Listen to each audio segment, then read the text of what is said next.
Pranam and Jai Jinendra to everybody. I'm Jatin Shah from Jaina Religious and Spiritual Advancement Committee. આજે આપણે યુએસએમાં આંબેલની આરાધનાનો આંબેલની હોલીનો પહેલો દિવસ છે.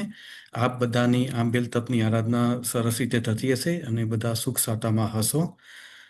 પારસભાઈ, આપના માટે આંબેલની હોલીનો બીજો દિવસ છે ઇન્ડિયા પ્રમાણે, અને આપ પણ સુખ સાતામાં હશો અને આપની આરાધના બી સરસ રીતે થતી હશે. Without taking too much time, I would like to પારસભાઈને વિનંતી કરું કે આપ બીજા દિવસના લેક્ચર સિરીઝની શરૂઆત કરી શકો. નમો હરિયંતાણમ નમો સિદ્ધાણમ નમો હરિયાણમ નમો ઉવત્સાયા નમો લોહે સવ્વસા એષો પંચ નમુક્કારો સવ્વ પાવપનાસનો મંગલાણમ ચ સવ્યેસિમ પડમં હવૈ મંગલમ. મંગલમ ભગવાન વીરો મંગલમ ગૌતમ પ્રભુ મંગલમ સ્થૂલિભદ્રાધ્યા જૈનો ધર્મોસ્તુ મંગલમ. નમો દુર્વાર રાગાદી વૈરિવાર નિવારિને અર્હતે યોગિનાથાય મહાવીરાય તાયિને. ઓમકારમ બિંદુ સંયુક્તમ નિત્યમ ધ્યાયન્તિ યોગિના કામદમ મોક્ષદમ ચૈવ ઓમકારાય નમો નમઃ. પન્નગે ચ સુરેન્દ્રે ચ કૌશિકે પાદ સંસ્પૃશી નિર્વિશેષ મનસ્કાય શ્રીવીર સ્વામિને નમઃ. કલ્યાણ પાદ પારામ શ્રીતે ગંગા હિમાચલ વિશ્વાંભોજરવિમ દેવ વંદે શ્રી ખ્યાત નંદન. અજ્ઞાનતિમિરાંધાનાં જ્ઞાનાં જન શલાકયા નેત્રમુન્મિલિतं येन તસ્મૈ શ્રી ગુરવે નમઃ. તસ્મૈ શ્રી ગુરવે નમઃ. અર્હંતો ભગવંત ઇન્દ્ર મોહિતા સિદ્ધાશ્ચ સિદ્ધિ સ્થિતા આચાર્યાજીન શાસનોન્નતિ કરા પૂજ્યા ઉપાધ્યાયકા શ્રી સિદ્ધાંત સુપાઠકા મુનિવરા રત્નત્રયારાધકા પંચૈતે પરમેષ્ટિના પ્રતિદિનમ કુર્વન્તુ વો મંગલમ કુર્વન્તુ વો મંગલમ. અનંત ઉપકારી અનંત કલ્યાણને કરનારા તારક તીર્થંકર શ્રમણ ભગવાન મહાવીર સ્વામી આ સંસાર સમુદ્રથી પાર પામવા માટે અને મોક્ષ સુખની પ્રાપ્તિ પ્રાપ્ત કરવા માટે આ ધર્મ તીર્થની સ્થાપના કરી. શાશ્વતા નવપદની ઓળીનો આજે મારો દ્વિતીય દિવસ અને સિદ્ધ પર્વની ઓળખ. આજનો આપણો વિષય છે સાચા સુખની ઓળખ. એ વિષય અને સાથે શ્રીપાળ મહિનાના જીવન ચરિત્રની સાથે થોડોક સંવાદ આપણે લઈશું. સિદ્ધ પદ જે સંપૂર્ણ છે એ સિદ્ધ પદ, જે શાશ્વત છે એ સિદ્ધ, જે કૃત્ય છે એ સિદ્ધ.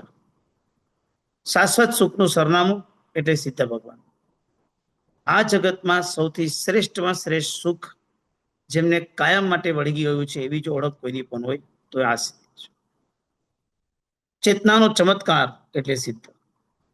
કારણ કે આપણી પાસે ચેતના શક્તિ પડી છે પણ આપણી પાસે તરતમ વાળી છે. ક્યારેક વધે ક્યારેક ઘટે, ક્યારેક પ્લસ ક્યારેક માઇનસ, ક્યારેક હોય ક્યારેક લાવી પડે, ક્યારેક વીકનેસ તો ક્યારેક ફ્રેશ.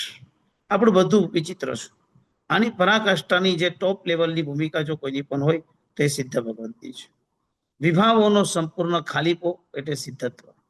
બધી વિભાવ દશાઓ જ્યાંથી નાશ થયા છે. એક પણ વિભાવ દશાઓ જ્યાં આગળ રહેતી નથી. તમામે તમામ વિભાવ દશા જ્યાંથી દૂર થઈ જાય એટલે સિદ્ધ દશા છે. બે પ્રકારની દશાઓ છે આપણી પાસે, એક સ્વભાવ અને એક વિભાવ. જ્યારે જ્યારે આપણે પૂતગલની ચિંતા કરતા હોઈએ, પૂતગલ સંબંધી ચિંતા કરતા હોઈએ, લાઈક ખાવાનું શું થશું, કપડાં કયા પહેરશું, આજે શું પ્રોગ્રામ છે, આપણી આઇટનરી શું છે, આ બધા વિચારો જ્યારે આપણા રમતા હોય ત્યારે સમજી લેવું કે આપણી ભૂમિકા એવી છે કે જે ભૂમિકા આપણને આ સંસારના ક્ષેત્રની અંદર આપણે માત્ર ને માત્ર પૌદ્ગલિક ભાવોમાં રાખશે. આની અંદરથી જ્યારે બહાર આવીને જ્યારે સિદ્ધત્વના સુખની અનુભૂતિનું સ્તર જ્યારે આવે છે ને, ત્યારે આપણી જીત થઈ જાય છે. આનાથી પણ આગળ વધીને ચૈતન્યની ચરમ સીમા એટલે કહી શકાય છે સિદ્ધત્વ. ચૈતન્યની ટોપ લેવલની કક્ષા, જેની ઉપર હવે કોઈ કક્ષા જ નથી, જે લાસ્ટ, જેની પછી ક્યાંય કશે જવાનું નથી, ધી એન્ડ એટલે કહેવાય છે સિદ્ધત્વ. કલ્યાણ યાત્રાની આખરી મંજિલ.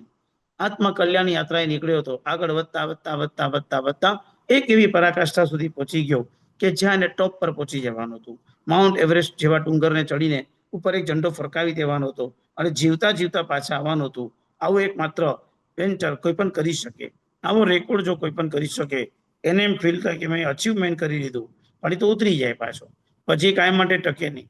જ્યારે અહીંયા ગયા પછી ઉતરવાનું નહીં, કાયમ માટેનું આ જે સુખ મળી જાય એને કહેવામાં આવે છે ચૈતન્યની ચરમસીમા. અને કલ્યાણ યાત્રાની આખરી મંજિલ, અનંત અનંત અનંત એવા આનંદનું મહાતીર્થ જો કોઈ પણ હોય તે સિદ્ધત્વ છે.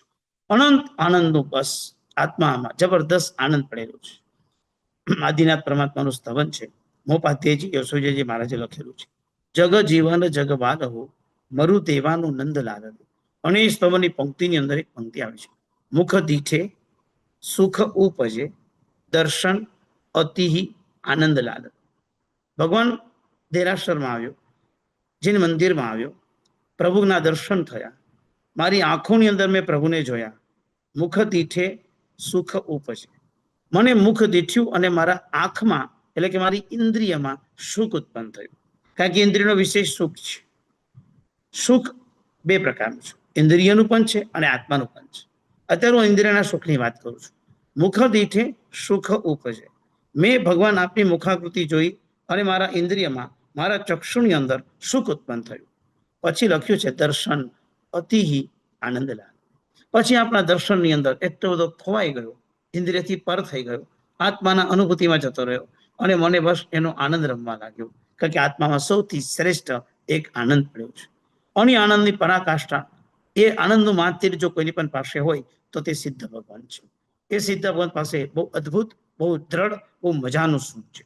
અને સુખની અનુભૂતિ ટોપ લેવલ પર બેઠેલી હોય તેને કહી શકાય છે આ સિદ્ધત્વની અનુભૂતિ. આત્માના ગુણોમાં આગળ વધવા માટે ધ્યાન રાખજો. જીવનની અંદર જ્યારે જ્યારે આપણે ધર્મના ક્ષેત્રમાં આગળ વધીએ છીએ ને, ત્યારે આપણે બહુ જ સાચવીને ચાલવાનું છે. આપણી જીવનધારાને આપણે બહુ જ બચાવીને ચાલવાની છે. એમાં 4 સ્ટેપ બતાવ્યા છે. એમાં પહેલી એક વસ્તુ છે પ્રવૃત્તિ, બીજા નંબરની એક વસ્તુ છે કે જેની સાથે આપણું પુણ્ય, ત્રીજા નંબરની એક ભૂમિકા છે કે જેની અંદર પરિણામ, અને ચોથા નંબરની ભૂમિકા છે પરિણતિ. આ 4 એંગલને બરાબર સમજીને આપણે આ જીવનની અંદર સિદ્ધના સુખોની પરાકાષ્ઠા સુધી પહોંચવું છે. ધર્મના ક્ષેત્રની અંદર બેઠા હોય કે સંસારના ક્ષેત્રમાં બેઠા હોય, કોઈ પણ ક્ષેત્રની અંદર પહેલા નંબરની અંદર પ્રવૃત્તિની ઘેલછા આપણને ઘણી વખત હોઈ શકે છે. પ્રવૃત્તિ હોવી એ ડિફરન્ટ થિંગ છે. પ્રવૃત્તિ કરીએ એ સારું પરિણામ છે. પ્રવૃત્તિમાં સમય વિતાવીએ એ સારી વાત છે. મારી વાત ઘણી ગંભીર છે, એટલે હું શું કહેવા માંગુ છું એના મર્મ સુધી સમજવાની કોશિશ કરજો. પ્રવૃત્તિ ખોટી છે એવું કહેતો નથી. પ્રવૃત્તિ નબળી છે એવું કહેતો નથી. પ્રવૃત્તિ હોવી જ જોઈએ, પણ પ્રવૃત્તિનો આગ્રહ જો થઈ જાય તો એ આગ્રહ બાધક છે. મુક્તિ સુખ તરફ પહોંચવા માટે પ્રવૃત્તિનો આગ્રહ એ 100% બાધક બનશે. પ્રવૃત્તિ બની શકે કે તમારું રૂટીન ગોઠવાઈ ગયું હોય, મારી ભાષામાં, તમારી ભાષામાં, વિથ પ્લાનિંગ. આપણે દરેક વસ્તુ પ્લાનિંગ પ્રમાણે જ ચાલી, અને આપણે બધા પ્લાનિંગ કરવામાં હોશિયાર છે, એમાં કોઈ શંકાને સ્થાન નથી. આઇટનરી બહુ જ સરસ મજાની સ્પષ્ટ હોય, આપણી પ્રવૃત્તિ ગોઠવાયેલી હોય, પછી દરેક દિવસની હોય, દરેક મહિનાની હોય.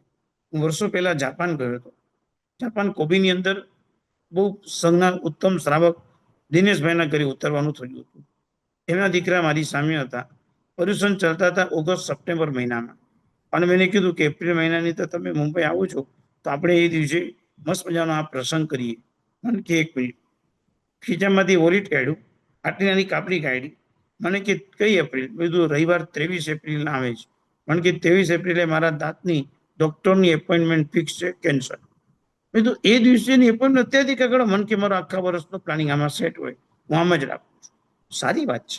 પ્રવૃત્તિ હોવી જ જોઈએ, પ્લાનિંગ હોવું જ જોઈએ એવું ના પાડતું, પણ જો પ્રવૃત્તિના ક્ષેત્રની અંદર જ્યારે ઘેલછા જાગે કે મારી પ્રવૃત્તિ મેં ગોઠવી દીધી છે અને એ પ્રવૃત્તિ કોઈ કારણસર ડિસ્ટર્બ થાય, કોઈ કારણસર એ પ્રવૃત્તિને ફેરફાર કરવો પડે અને તમે ધરાર ના પાડી દો કે નહીં એ નહીં થાય, મારાથી પોસિબલ નથી, મારું ગોઠવાઈ ગયું છે, તો પછી શાદવાદની ભૂમિકામાં કાચા પડી જશું. પ્રવૃત્તિઓ ગોઠવી દેવી એ બેઝિક પ્લાન છે અને નિમિત્ત આવતા પ્રવૃત્તિઓને ફેરફાર કરી દેવો એ ખરેખર માર્ગસ્થ પ્લાન છે. અને માર્ગસ્થ પ્લાનની અંદર પ્રવૃત્તિઓમાં ડિસ્ટર્બન્સ આવી શકે છે, પ્રવૃત્તિઓ બદલાઈ શકે, પ્રવૃત્તિઓ કંઈ પણ ગોઠવાઈ શકે, મુનિ જીવનમાં પણ થઈ શકે. સાધુએ આખો દિવસ નક્કી કર્યો કે આજે મારે સ્વાધ્યાય કરવો છે અને અચાનક ગુરુ કહી દે કે તમારે આજે વ્યાયામ માટે જવાનું છે, તો શું કરી શકાય? સ્વાધ્યાયને પડતો મૂકીને જો પડે, ના ના મારે ક્લાસ ગોઠવાઈ ગયો છે, મારે બધું પાકું કરવાનું છે, મારે આ જ કરવાનું છે, એટલે હું નહીં કરી શકું, મારે બીજાને સોંપો, મારે નથી કરવું, એ ન ચાલે. એમ આપણા જીવનની યાત્રામાં પ્રવૃત્તિઓ 100% એવી જોઈએ કે પ્રવૃત્તિઓની અંદર થોડું તો ગોઠવણી એવી કરવી પડે. ક્યારેક ક્યારેક પ્રવૃત્તિઓમાં ચેન્જ આવી શકે તો ડિસ્ટર્બ થવાનું નથી, ડિપ્રેસ થવાનું નથી, ડલ થવાનું નથી અને ડગી જવાનું નથી. 4 ડની ભૂમિકા આજે બરાબર સમજી લો, જે સંસારના ક્ષેત્રની અંદર સુખ સુધી પહોંચાડવામાં આપણને બાધક બને છે. Number 1 disturb, number 2 depress, number 3 dull, number 4 ડગી જવું. ઘણા લોકો ડગી ગયા, ઘણા ડિપ્રેસ થઈ ગયા, ઘણા ડિસ્ટર્બ થઈ ગયા, ઘણા ડલ પડી ગયા. અને આ જ કારણસર સમય શિખરની યાત્રા માટે આવ્યો હોય એકાદ વ્યક્તિ તમને ગભરાવી દે, બહુ અઘરી યાત્રા છે, ચડાઈની આ જાત્રાનો ડુંગર બહુ ચગરો અઘરો છે, આમ નથી આમ ડુંગર છે, હાફી જઈ ન જવાય, ચંદ્રપ્રભુ દાદાની ટૂંક તો એટલી દૂર છે કે ત્યાં ખોવાઈ જાય પાછા જ ના આવે. 4-5 વાક્યમાં એવા ગભરાઈ ગયા, ના ના ના ના ના મારે જવું જ નથી, બસ નક્કી કરી બેસી ગયા. શા માટે? શા માટે આપણે ડગી ગયા? શા માટે આપણે ડિસ્ટર્બ થઈ ગયા? શા માટે આપણે ડિપ્રેસ થઈ ગયા? આપણે તો અનંત સુખને પ્રાપ્ત કરવાની સાધના કરી રહ્યા છે, નાના નાના કાંકરા આવી જાય તો આપણે ડિસ્ટર્બ કેમ થઈ જઈએ છીએ? શા માટે ડિસ્ટર્બ થઈએ છીએ? માટે પહેલા નંબરની ભૂમિકા બતાવી છે કે તમારા આપણા જીવનની અંદર પ્રવૃત્તિના ક્ષેત્રની અંદર આપણી બધાની ભૂમિકા ગમે તેવી હોય, પણ ક્યારેક ક્યારેક એમાં ડિસ્ટર્બ આવી શકે છે, ક્યારેક ક્યારેક એમાં ચેન્જ આવી શકે છે. ત્યારે આપણે બદલાઈ નથી જવાનું, આપણે ડિસ્ટર્બ નથી થવાનું, આપણે ડિપ્રેસ નથી થવાનું. આપણી પાસે એ અને બી 2 પ્લાન હોવા જ જોઈએ. એ પ્લાન આપણે જે બેઝિક ગોઠવાયેલો પ્લાન છે. બી પ્લાન અવસ્થા વિશેષમાં એમાં ફેરફાર કંઈ પણ થઈ શકે, આઈ એમ રેડી. કંઈ પણ ઘટના આવી શકે છે, હું રેડી છું, 100% હું તૈયાર છું. કંઈ પણ ઘટના ક્યારેય પણ આવી શકે છે. મેં વગરના ટાઈમ પહેલા શિકાગોમાં હોળીના પ્રવચન માટે આવવાનું થયું હતું. સંઘેશ્રી સંઘે મને લાભ આપ્યો હતો, શિકાગો જૈન સંઘ. અને અચાનક રોજ સરજનાની પ્રવચન ધારા સરસ ચાલતી હતી અને એક દિવસ ત્યાં આગળ થંડરસ્ટોર્મ હતું, એટલે વાતાવરણમાં વરસાદ પડે ને કરા પડે એવો એક વાતાવરણ એ દિવસોમાં, હોળીના દિવસોમાં 4-5મા દિવસે કંઈક આવવાનું હતું. હવે પરિસ્થિતિ એવી થાય કે ત્યારે નીકળવાનો ટ્રાય કરીને ન થઈ શકે, કારણ કે સખત ગમે ત્યારે વરસાદને વાવાઝોડાના વાતાવરણ હોય, કરા પડતા હોય. તો તરત સંઘે નિર્ણય કરી દીધો કે ભાઈ આજે બધા ઘરે બેસજો અને સંઘ આ વ્યવસ્થા કરશે, બધા આપણે ઘરે બેઠા બેઠા સાંભળશું. મને એક જગ્યાએ ઘરે ગોઠવી દીધો અને ઓનલાઈન ત્યાં બધા લોકોએ ક્લાસ. ગમે તે સામે વ્યક્તિ છે તો પણ ઠીક ને નથી તો પણ એની અંદર આપણે સેટ થવું પડે. પ્રવૃત્તિઓ ક્યારેય પણ બદલાઈ શકે છે અને પ્રવૃત્તિમાં ચેન્જ જ્યાં સુધી સિદ્ધ ન થાવ ત્યાં સુધી આ જ પરિસ્થિતિ રહેવાની છે. એક વાત કહું, આપણે બધા જયારે મોક્ષમાં પહોંચી જશું ને, આપણે જયારે મોક્ષના સુખને ટચ કરશું ને, પછી નો ચેન્જ. માટે તો જીવ વિચાર નામના ગ્રંથમાં લખ્યું છે, સિદ્ધાનમ નથી દેવો ન આવું કમમ ન પાણ જોણિયો, સાઈ અનંતા તેસીમ ઠી જીને ના ગમે ભણી. સિદ્ધોને નથી દે, નથી આયુષ્ય, કાંઈ નથી, બસ ત્યાં ગયા પછી સાદી અનંત સ્થિતિ આપણને સિદ્ધની મળે છે. સાદી અનંત, એક વખત સિદ્ધમાં ગયા એટલે ગયા, અનંત કાળ સુધી આપણે સિદ્ધ પદ પર શાશ્વત સુખના ભોગતા બનીને આપણે રહીશું. બસ સાદી અનંત સ્થિતિ, જે સુખ શાશ્વત છે, જે સુખ અદ્ભુત છે, પણ સુખની व्याख्या શું? कैंसर ग्रंथ के अंदर बहुत अद्भुत एक बात बताइए, परस्पुरा महादुखम निस्पृहत्व महासुखम एतत् उक्तम समासेन लक्षणम सुख दुखयो। परस्पुरा महादुखम, यदि आपने दूसरे किसी को भी अपेक्षा रखी, दूसरे किसी की भी आपने स्पुरा जंकी, इच्छा रखी, चाहना की, जंखना की, तो दुखी दुख है। निस्पृहत्व महासुखम, यदि एक भी सुख की अपेक्षा नहीं रखी, आप सुख ही सुख हो, सुख से ही आगे चल रहे हो। परस्पृहा महादुखम निस्पृहत्व महासुखम। एक बंदा था, व्यक्ति था, अच्छा था, निकल रहा था, उनको सुख चाहिए था, बहुत घुमा, बहुत लोगों को मिला कि यार तू सुखी है। लोग बोलते थे कि हाँ ऐसे तो मैं सुखी हूँ, फिर भी कभी कभी तकलीफ आती है। दूसरे को मिला, तीसरे को मिला, पूरे गांव के अंदर चप्पे चप्पे जाके आ गया, हर व्यक्ति के पास मिल के आ गए, चौराहे पे गया, चारों ओर देखा, कहीं पे भी देखा, किधर भी सुख का कोई आशा किरण ही नहीं मिल पाया। सब लोग बोलते ऐसे तो सुख हूं, मगर मेरे पास बच्चा नहीं, इसका मुझे दुख है। कहीं मिलता था सब कुछ है, या थोड़ा पैसा कम है होता तो बच्चे को थोड़ा खिला सकता था, घुमा सकता था, मगर ये नहीं है। कई व्यक्ति को मिला सब बराबर है, मगर पता नहीं मेरे वाइफ के साथ मेरा बॉन्डिंग नहीं जम रहा है। कई लोगों को मिला कि यार पत्नी चली गई, पता नहीं बस अभी डिवोर्स का ईंधन हो रहा है। हर कोई व्यक्ति के अंदर कहीं ना कहीं दुख था। तो वो सोचा कि सुख कहाँ है। उन्होंने गांव छोड़ा, सिटी छोड़ा, बाजार छोड़ा, चौराहे छोड़ा, चतुष्कोण त्रिकोण चारों ओर के सारे रास्ते छोड़ दिए, जंगल में जा बसा। जंगल में जाते जाते जाते कई लोगों को मिला, वहां पे भी कोई जंगल में इतना सुखी व्यक्ति नहीं मिल पाया। एक आश्रम मिला, आश्रम के अंदर एक बाबा जी खड़े थे। बाबा जी वस्त्र विहीन थे, एक भी वस्त्र उनके पास नहीं था, और वो साधना कर रहे थे। उनके पैर में जाके बैठा और पूछा, बाबा क्या आप सुखी हो? 100% सुखी हो, 100%। बहुत सुख है मेरे पास, इतना सुख का मैं एहसास और महसूस नहीं कर सकता हूँ, मैं इनका वर्णन नहीं कर सकता, इतना मैं खुश हूँ, इतना मैं सुख हूँ। बाबा जी एक काम कीजिए, मुझे सुखी होना है। क्यों सुखी होना है? क्या तकलीफ है तुझे? कि नहीं, मैं गांव में था, मेरे गांव में था, तब मैं प्रवचन सुनता था, एक बाबा आया था, उन्होंने मुझे कहा था कि मैं तुझे सुखी बना दूंगा। 7 दिन की साधना थी, मैं सुखी नहीं हो पाया। फिर दूसरे 7 दिन की साधना हुई, फिर भी सुखी नहीं हो पाया। तीसरी बार 7 दिन की साधना थी, फिर भी सुखी नहीं हो पाया। फिर उन्होंने मुझे कहा कि तू जा, यदि दुनिया में कोई व्यक्ति तुझे सुखी मिल जाए, इसका रुमाल जैसा छोटा सा एक कपड़े का टुकड़ा लेके आ जाना, मैं तुझे सुखी बना दूंगा।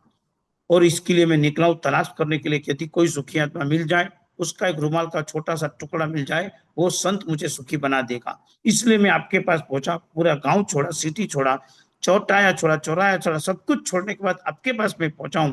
आप तो सुखी हो, आप छोटा सा एक टुकड़ा मुझे दे दीजिए, मुझे सुखी होना है।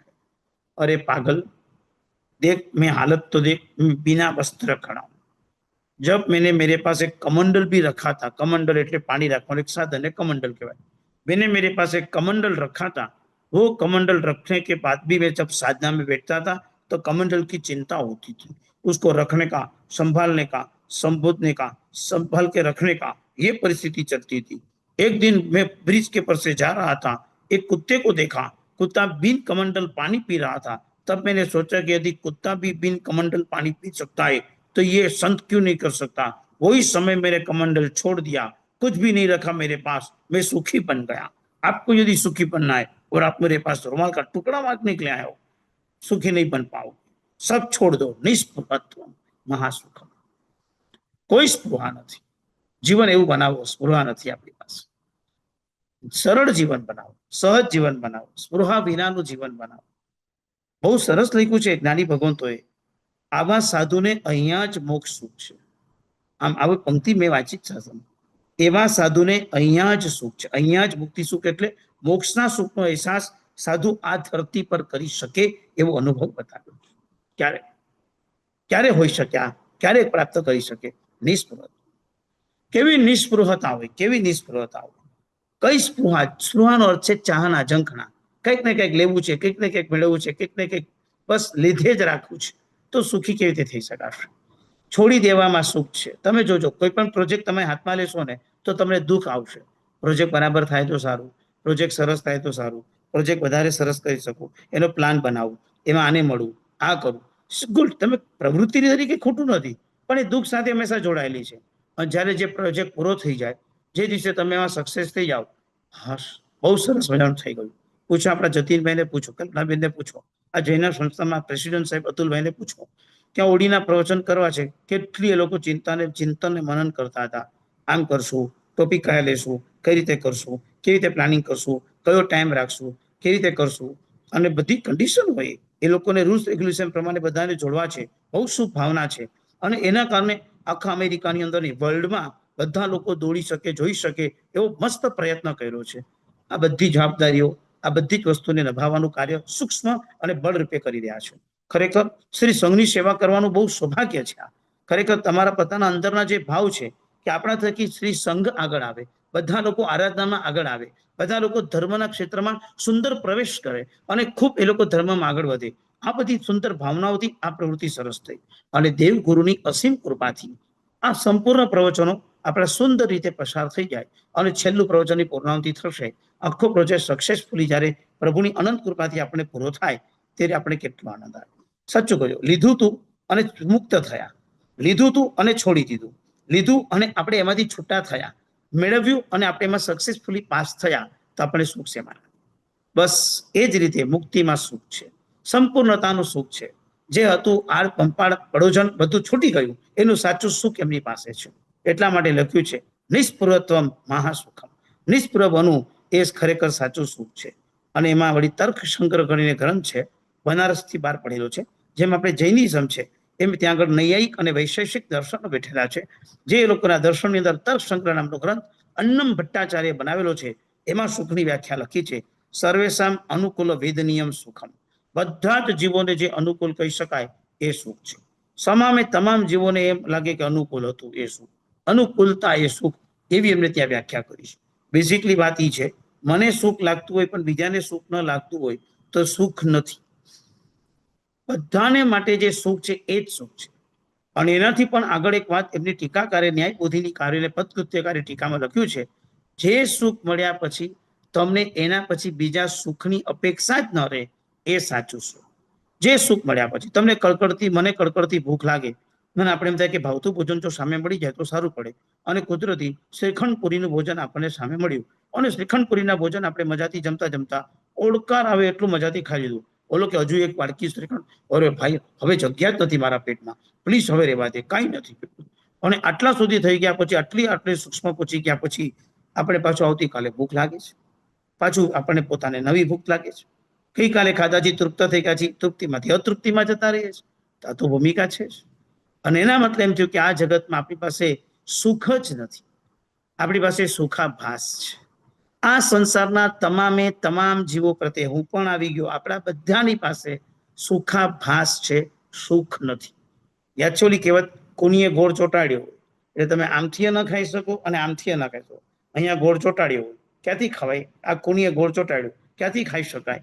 બસ એવી રીતે આ સંસારની અંદર, આ જગતની અંદર જીવોની પાસે માત્ર સંસારમાં સુખાભાસ છે, સુખ જ નથી. એને એવું લાગે છે કે મને સુખ મળ્યું, સુખ નથી, સુખનો આભાસ છે. સાચું સુખ નથી, આત્માનું સુખ નથી, પરિણતિવાળું સુખ નથી. કારણ કે પહેલા તો સુખની વ્યાખ્યા જ ખબર નથી. સાચું સુખ કોને કહેવાય? સાચું સુખ માટે પહેલો નિયમ બતાવ્યો છે, જે પરમેનન્ટ હોય એ સાચું સુખ. પહેલું નિયમ બતાવ્યો છે, જે પરમેનન્ટ હોય. પરમેનન્ટનો અર્થ છે જે કાયમ માટે રહે તે સાચું સુખ. પરમેનન્ટનો અર્થ જ આ છે, જે કાયમ માટે. પરમેનન્ટ, લાવો ચાલો આપણે બધા આંખો બંધ કરીને વિચાર કરીએ. અત્યારે આખું ઘર તમારી સામે છે, મોર્ગેજ ભરાઈ ગયું છે, માલિક તમે થઈ ચૂક્યા છો. હવે આખા ઘરની અંદર તમારું બધું જ ચાલે છે. તમે ધારો ત્યાં ખીલી ઠોકી શકો છો, તમે ધારો તો ઘરમાં કામ કરી શકો છો, તમે ધારો તો બેડરૂમને પણ ઓફિસ રૂમ બનાવી શકો છો, તમે ધારો તો કિચનમાં જે કોઈ પણ ડબ્બો ખોલીને બધું જ ખાઈ શકો છો. આ બધી જ તમારી પાસે આખા ઘરની માલિકીપણું તમારી પાસે મજબૂત છે, સુંદર છે, સરસ છે. પણ તમે વિચારો કે આ ઘરની અંદર પણ પરમેનન્ટ છે. એક ના એક દિવસ તો આ ઘર છોડીને જવાનું છે. કાં તો ઘર આપણને છોડીને જતો રહેશે, કાં તો આપણે ઘરને છોડીને જતા રહીશું. મતલબ એનો એ થયો કે એક દિવસ ઘર તો છૂટવાનું જ છે, એમાં કોઈ શંકાને સ્થાન નથી. વાત કરતો તો પ્રવૃત્તિની અંદર શું કરું કે જેને કારણે મારી પ્રવૃત્તિથી મારી વાવા થઈ જાય. આ બધી જ્યારે ભૂમિકા આવે, અથવા મારી આઇટેનરી ડિસ્ટર્બ થઈ ગઈ, હું ડિસ્ટર્બ થઈ ગયો. આ લોકો સિદ્ધના સુખનો ક્યારેય પણ આસ્વાદ માની નહીં શકે. કારણ કે જ્યાં સુધી આપણે સિદ્ધ નથી થવાના ત્યાં સુધી આપણી આइटनरी कायम માટે फिक्स રહેવાની નથી. वापिस एक बार मैं रिपीट करना चाहता हूं, जब तक मैं मोक्ष में नहीं जाऊंगा तब तक मेरी आइटनरी फिक्स नहीं हो पाएगी. Plan A B C D मुझे रखना ही पड़ेगा. ए प्लान मेरा बेसिक प्लान है, बी चेंज हो सकता है, सी उसमें भी चेंज हो सकता है, डी कुछ अलग भी हो सकता है. मैं मना नहीं कर सकता, चाहे कुछ भी हो सकता है, चाहे कुछ भी हो सकता है. આપણી આ ભૂમિકાને આપણી આંખ સામે રાખો, આપણી આ ભૂમિકાને આપણી આંખ સામે ગોઠવીને મૂકો કે આપણી સાથે કઈ પણ ઘટના બનવા કાઢશે, કઈ પણ ઘટના. તો એ સમયની અંદર આપણે ડિસ્ટર્બ થઈ જશું તો કેમ? બોલવી બહુ સારી છે, અહીંયા આગળ ધણી કોણ છે આપણને ખબર જ નથી પડી છે. અહીંયા આગળ ધણી કોણ છે આપણને ખબર જ નથી, પણ એટલા માટે આપણે હંમેશા ડિસ્ટર્બ થઈ જશું. સિદ્ધ ભગવંતના સુખની વાત કરતા પહેલા પ્રવૃત્તિના ક્ષેત્રની અંદર વાત કરી કે પ્રવૃત્તિના ક્ષેત્રની અંદર આપણું એટ્રેક્શન જો હોય, પ્રવૃત્તિના ક્ષેત્રમાં આપણી જો એમ વાત હોય કે આ તો મારું આમ જ હોવું જોઈએ, આમ જ રહેવું જોઈએ, તો ક્યારે પણ આપણે સિદ્ધના સુખનો અંશ નહીં મળી શકે. પ્રવૃત્તિ પછીનું સેકન્ડ સ્ટેપ છે પુણ્ય. બની શકે કે પુણ્યની આશા પર કદાચ જીવી શકાય કે મારું પુણ્ય છે, પુણ્ય સરસ છે, પુણ્યને આધારે મને બધું સરસ થશે. પણ યાદ રાખી લેજો, પુણ્યના ભરોસા પર સંપૂર્ણ જીવન ક્યારેય શોધતા નહીં. ફરીથી એકવાર રિપીટ કરું છું, પુણ્યના ભરોસા ઉપર ક્યારેય પણ સંપૂર્ણ જીવન શોધતા નહીં. કારણ કે પુણ્યને પરવારતા વાર લાગતી નથી. ક્યારેય બી કોઈનું પુણ્ય પરવારી શકે છે, ક્યારેય પણ. કભઈ ક કાજી, કભઈ ક પાજી, કભઈ ક હવા પપરાજી, કભઈ ક જગ में कीर्ति गाजी, सब पुद्गल की बाजी. आप स्वभाव मेरे अवधु सदा मगन में रहना, जगत जीवे कर्माधीना, अचरिच कछको न લીના. 100% ની વાત સાથે તમને કહેવા માંગુ છું, ક્યારેક કઈ પણ પરિસ્થિતિ બદલાઈ જશે અને આપણી તૈયારી નહીં હોય તો આપણે કરશું શું? બની શકે આપણી કોશિશ હોય કે આપણા પુણ્યથી સરસ થાય, આપણે ધારીએ કે આપણે આ સરસ થવું જોઈએ અને કંઈક ન કર્યું તો ડિસ્ટર્બ થઈ જશે. તમે નક્કી કરો કે આમ કરવું છે, બધા લોકો આપણી વાત સ્વીકારે, જરૂર નથી. આપણા ઘરમાં આપણું પુણ્ય નથી ચાલતું. ચક્રવર્તીનું પુણ્ય પણ પોતાના ઘરમાં નથી ચાલતું, તમને ખ્યાલ છે? ચક્રવર્તીનું ચક્રરત્ન સ્વગોત્રમાં ન ચાલે, આ નિયમ છે.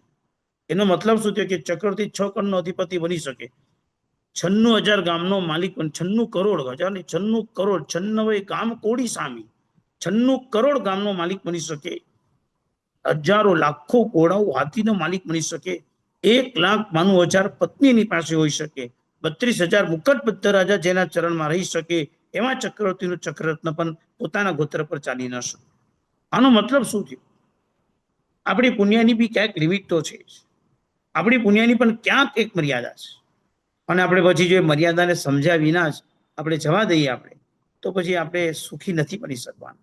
પ્રવૃત્તિના ક્ષેત્રની અંદર પણ સુખી બનવું હોય તો પ્લાન ABCD જોઈએ. પુણ્યના ક્ષેત્રની અંદર જો સમજણપૂર્વકનું સુખ જોઈતું હોય તો પુણ્યની અંદર આંધળો વિશ્વાસ ન રાખતા પુણ્ય ક્યારે પણ પરવારી શકે છે, આ તૈયારી સાથેની વિચારધારા જોઈએ. અરે કદાચ પુણ્ય અને પ્રવૃત્તિની વાત જવા દો, ત્રીજા નંબરની વાત લઈએ, પરિણામ. અમને ખ્યાલ છે આપણા શાસ્ત્ર કેટલા ઊંડા છે. 99 કરવાની વાત આપણે ત્યાં ના પાડી છે. 99 એટલે શું? આ કર્યું છે એના ફળ તરીકે મને આ મળજો, આ ના પાડી છે. મને મહાવિદ્ય ક્ષેત્રોની અંદર સિમંદર દાદા પાસે રજોરન મળે, ના પાડી છે. બૃહત્કલ્પ ભાષ્ય, પંચકલ્પ ભાષ્યમાં ના પાડી છે કે આવા નિયાણા નહીં કરવાના. એટલું નહીં, મને સંયમ મળો આવતા ભાવમાં આવું પણ નિયાણું નથી કરવાનું. તમને એમ લાગશે કે આ શું વાત કરો છો? હું જાગ્રત અવસ્થામાં છું, ઊંઘમાં નથી. એટલી ઊંડી વાત છે કે તમે સંયમનું પણ જો નિયમિત કર્યું કે સંયમ મળો આટલું નક્કી કરો તો 7મું ગુણ સ્થાનક મળી શકે પણ કેવળના ન મળી શકે, 13મા સુધી પહોંચી ન શકાય, 7મા અટકી જાય. હવે જય વિનય સૂત્ર જો કેટલી સરસ વાત લખી છે. વારી જય જેવી નિયાણ બંધનમ વીરાય તુહ સમય.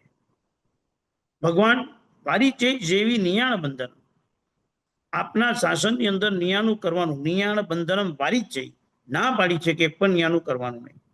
વીરાય તુહ સમય, હે વિતરાગ તમારા સમયમાં, સમય એટલે તમારા સિદ્ધાંતમાં, તમારા સિદ્ધાંતની અંદર એક પણ પ્રકારનું નિયાણ કરવાની આ પાડી નથી. પછી ભાવના વ્યક્ત કરી, તહવી મમ ઓજ સેવા. પછી શું માંગ્યું? ભવે ભવે તુમ્હ ચલનાણમ, ભવો ભવ મને તમારા ચરણોની સેવા, ઇન ધ સેન્સ શાસન મળ્યું. શાસન માંગી શકાયું છે, ભાવનાત્મક સ્તર પર શાસન માંગ્યું છે, નિયાણા પર નહીં. અને શાસનના પુણ્યથી કેવળાન મળી શકે, સંયમ માંગ્યો તો કેવળાન ન મળી શકે. ફરીથી एक बार रिपीट कर रही हूँ, रिपीट करना चाहता हूँ. शासन यदि मांग लिया तो केवलनान की प्राप्ति हो सकती है, मगर हमने संयम मांगा तो 7वें गुण स्थानक में रुक जाएंगे, हम केवल ज्ञान तक प्राप्त नहीं कर पाएंगे. ये गंभीर पदार्थ को ध्यान से समझो. સાચા સુખની શોધ કરવા માટે નીકળ્યા છે. સાચું સુખ શું? તો એની અંદર પહેલું કન્ડિશન જે પરમેનન્ટ, જે સુખ મળ્યા પછી એ સુખ કાયમ માટે મારી પાસે રહેશે, મને ક્યારે પણ આ સુખ છોડીને જવાનું નથી. આપો ગેરંટી. પોતાનું ઘર લઈ લીધું, 70 વર્ષથી સાહેબ આ ઘરમાં અમે રહીએ છીએ, ફાઇન. ઘર વેચવાનો કોઈ પ્લાન નહીં સાહેબ, આ ઘરમાં આવ્યા સુખી થયા છે અને એટલું સરસ ઘર બનાવ્યું છે કે આમ ઘર જોતા રહી જોઈએ. સાહેબ જે બી વ્યક્તિ મારા ઘરે આવે ને મારા ઘરના વખાણ કરે છે કે તારું વાસ્તુ કોને કર્યું છે, તારો આ પ્લાન કોને બનાવ્યો છે, આ ડિઝાઇન કોને બનાવ્યું છે, આમ જો તો આ દેખાય, હવા ઉજાસ સારા છે, બધું જ સરસ. આ જ ઘરમાંથી આ જ ઘરમાંથી જે લોકો તારી પ્રશંસા કરે છે, તારા ઘરની પ્રશંસા કરે છે, મારા ને તમારા આપણા ઘરની પ્રશંસા કરે છે, આપણા ઘરની અનુમોદના કરે છે, આપણને આપણું ઘર જોઈને બહુ સરસ ઘર છે એમ કે છે, બારી ખોલીને મંદિરના દર્શન થાય, બારી ખોલીને બજારના દર્શન થાય, બારી ખોલીને દરિયાના દર્શન થાય, આ બધું જ આપણી સાથે જોડાયેલું હોય. આપણા જ સ્વજનો જે આપણા ઘરના વખાણ કરતા હતા, એ જ સ્વજનો આપણને આ ઘરમાંથી ઉપાડીને બહાર મૂકી જવાના છે. ઊંચા તે મંદિર માળિયા સોળ વાળીને સૂતો, કાઢો રે કાઢો એને સૌ કહે, જાણે જન્મ્યો જ નહોતો. એને તૈયારી કરીને કહેશે કે આ ભાઈને કાઢો, બસ પતી ગયું, આત્મા ગયો, હવે આ શરીર માટે આ ઘર નથી, એને કાઢી મૂકો. અરે પણ એની માલિકી નહોતું, હતું, હવે નથી. આત્મા હતો ત્યાં સુધી હતું, હવે શરીર છે, અને એ જ સ્વજન આપણે ઘરની બહાર મૂકી જશે. જેને વાસ્તુમાં બોલાવ્યા હતા, જે લોકોને આપણે હાઉસ વોર્મિંગમાં બોલાવ્યા હતા, જે લોકો આવ્યા હતા અને આપણે એની સાથે નાસ્તા પાણી કર્યા હતા, જેની સાથે આપણે જમણવાર થયા હતા, જે લોકો આપણે કોંગ્રેચ્યુલેશન્સ કર્યું હતું, આપણે ભેટ સોગાદ આપી હતી, કોઈએ ફૂલના બુકે આપ્યા હતા, એ જ સ્વજનો આ જ ઘરમાંથી આપણને બહાર લઈ જવાના છે. આ સુખમાં આપણે બધા બેઠા છીએ, અને આવા સુખાભાસને આપણે સુખ માનીને બેઠા છીએ. ક્યાં છે?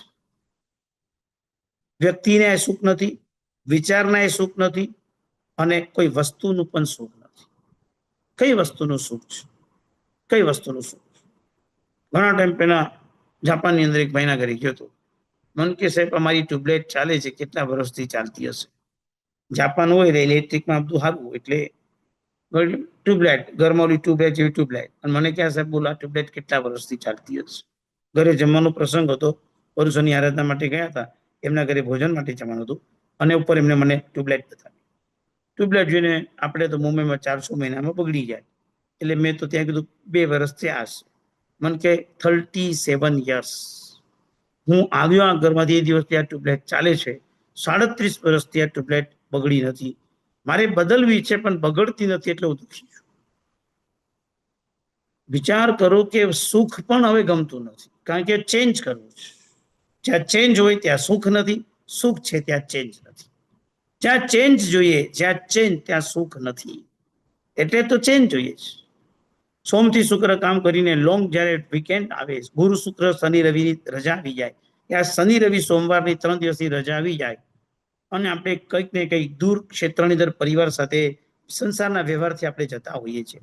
બહાર જઈએ, આપણે ત્યાં પરિવાર સાથે રહીએ, ગમે આપણને સંસારના ક્ષેત્રમાં, અને થોડી જવાબદારી આપણે નિભાવી બી ખરી, કઈ ના નથી પાડતો, પણ આખીર તો જે ઘરની અંદર સુખ હતું તો તું બહાર કેમ સુખ શોધવા નીકળ્યો? મને સમજાવો. સિદ્ધ ભગવાન તો સિદ્ધ શિલામાં પહોંચી ગયા પછી કાંઈ માટે ત્યાં ફિક્સ રહે છે, હલતા જ નથી.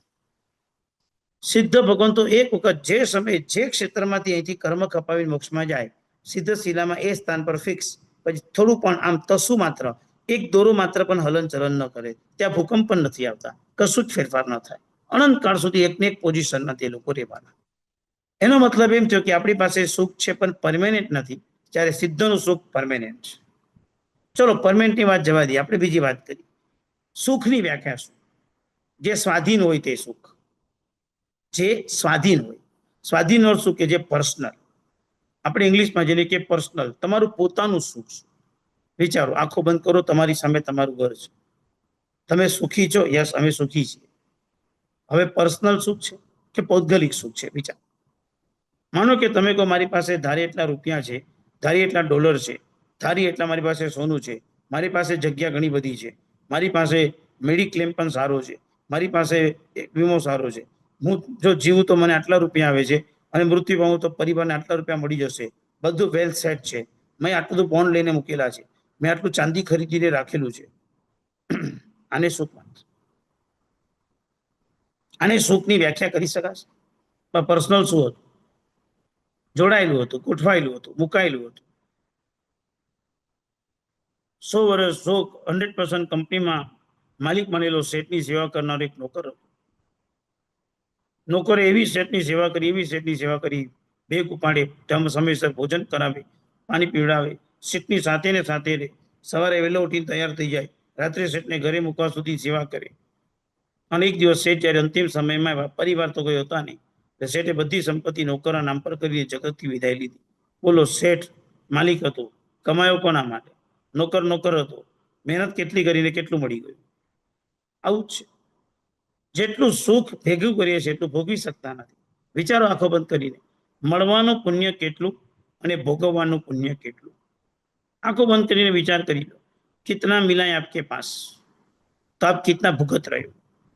जितना मिला इसमें से भुगत कितना रहे. मैं 100% बोलना चाहता हूँ.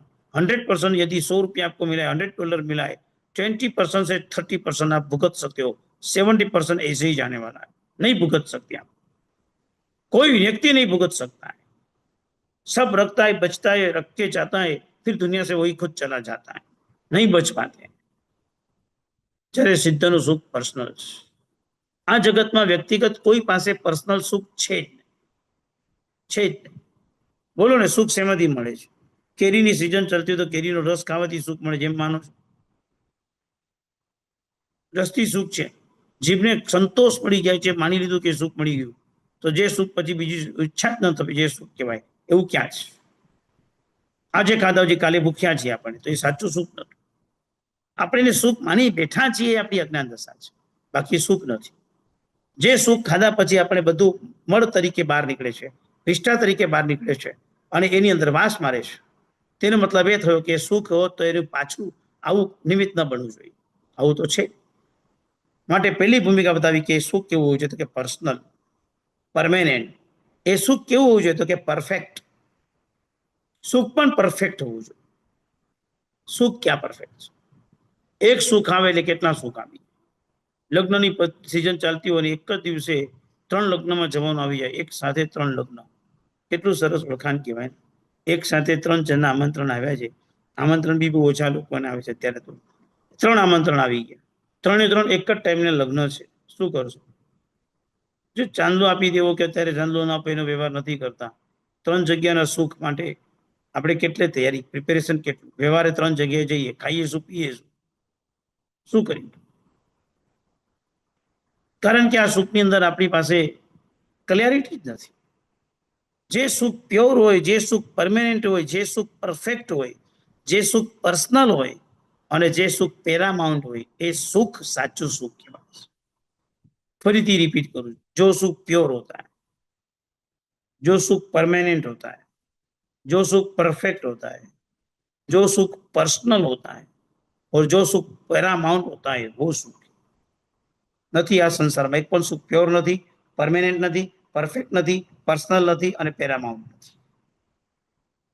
જે સુખની સામે બીજું કોઈ સુખ જ ન હોય, અદ્વિતીય સુખ હોય, તે કહી શકાય. ક્યાં છે આપણી પાસે એ સુખ?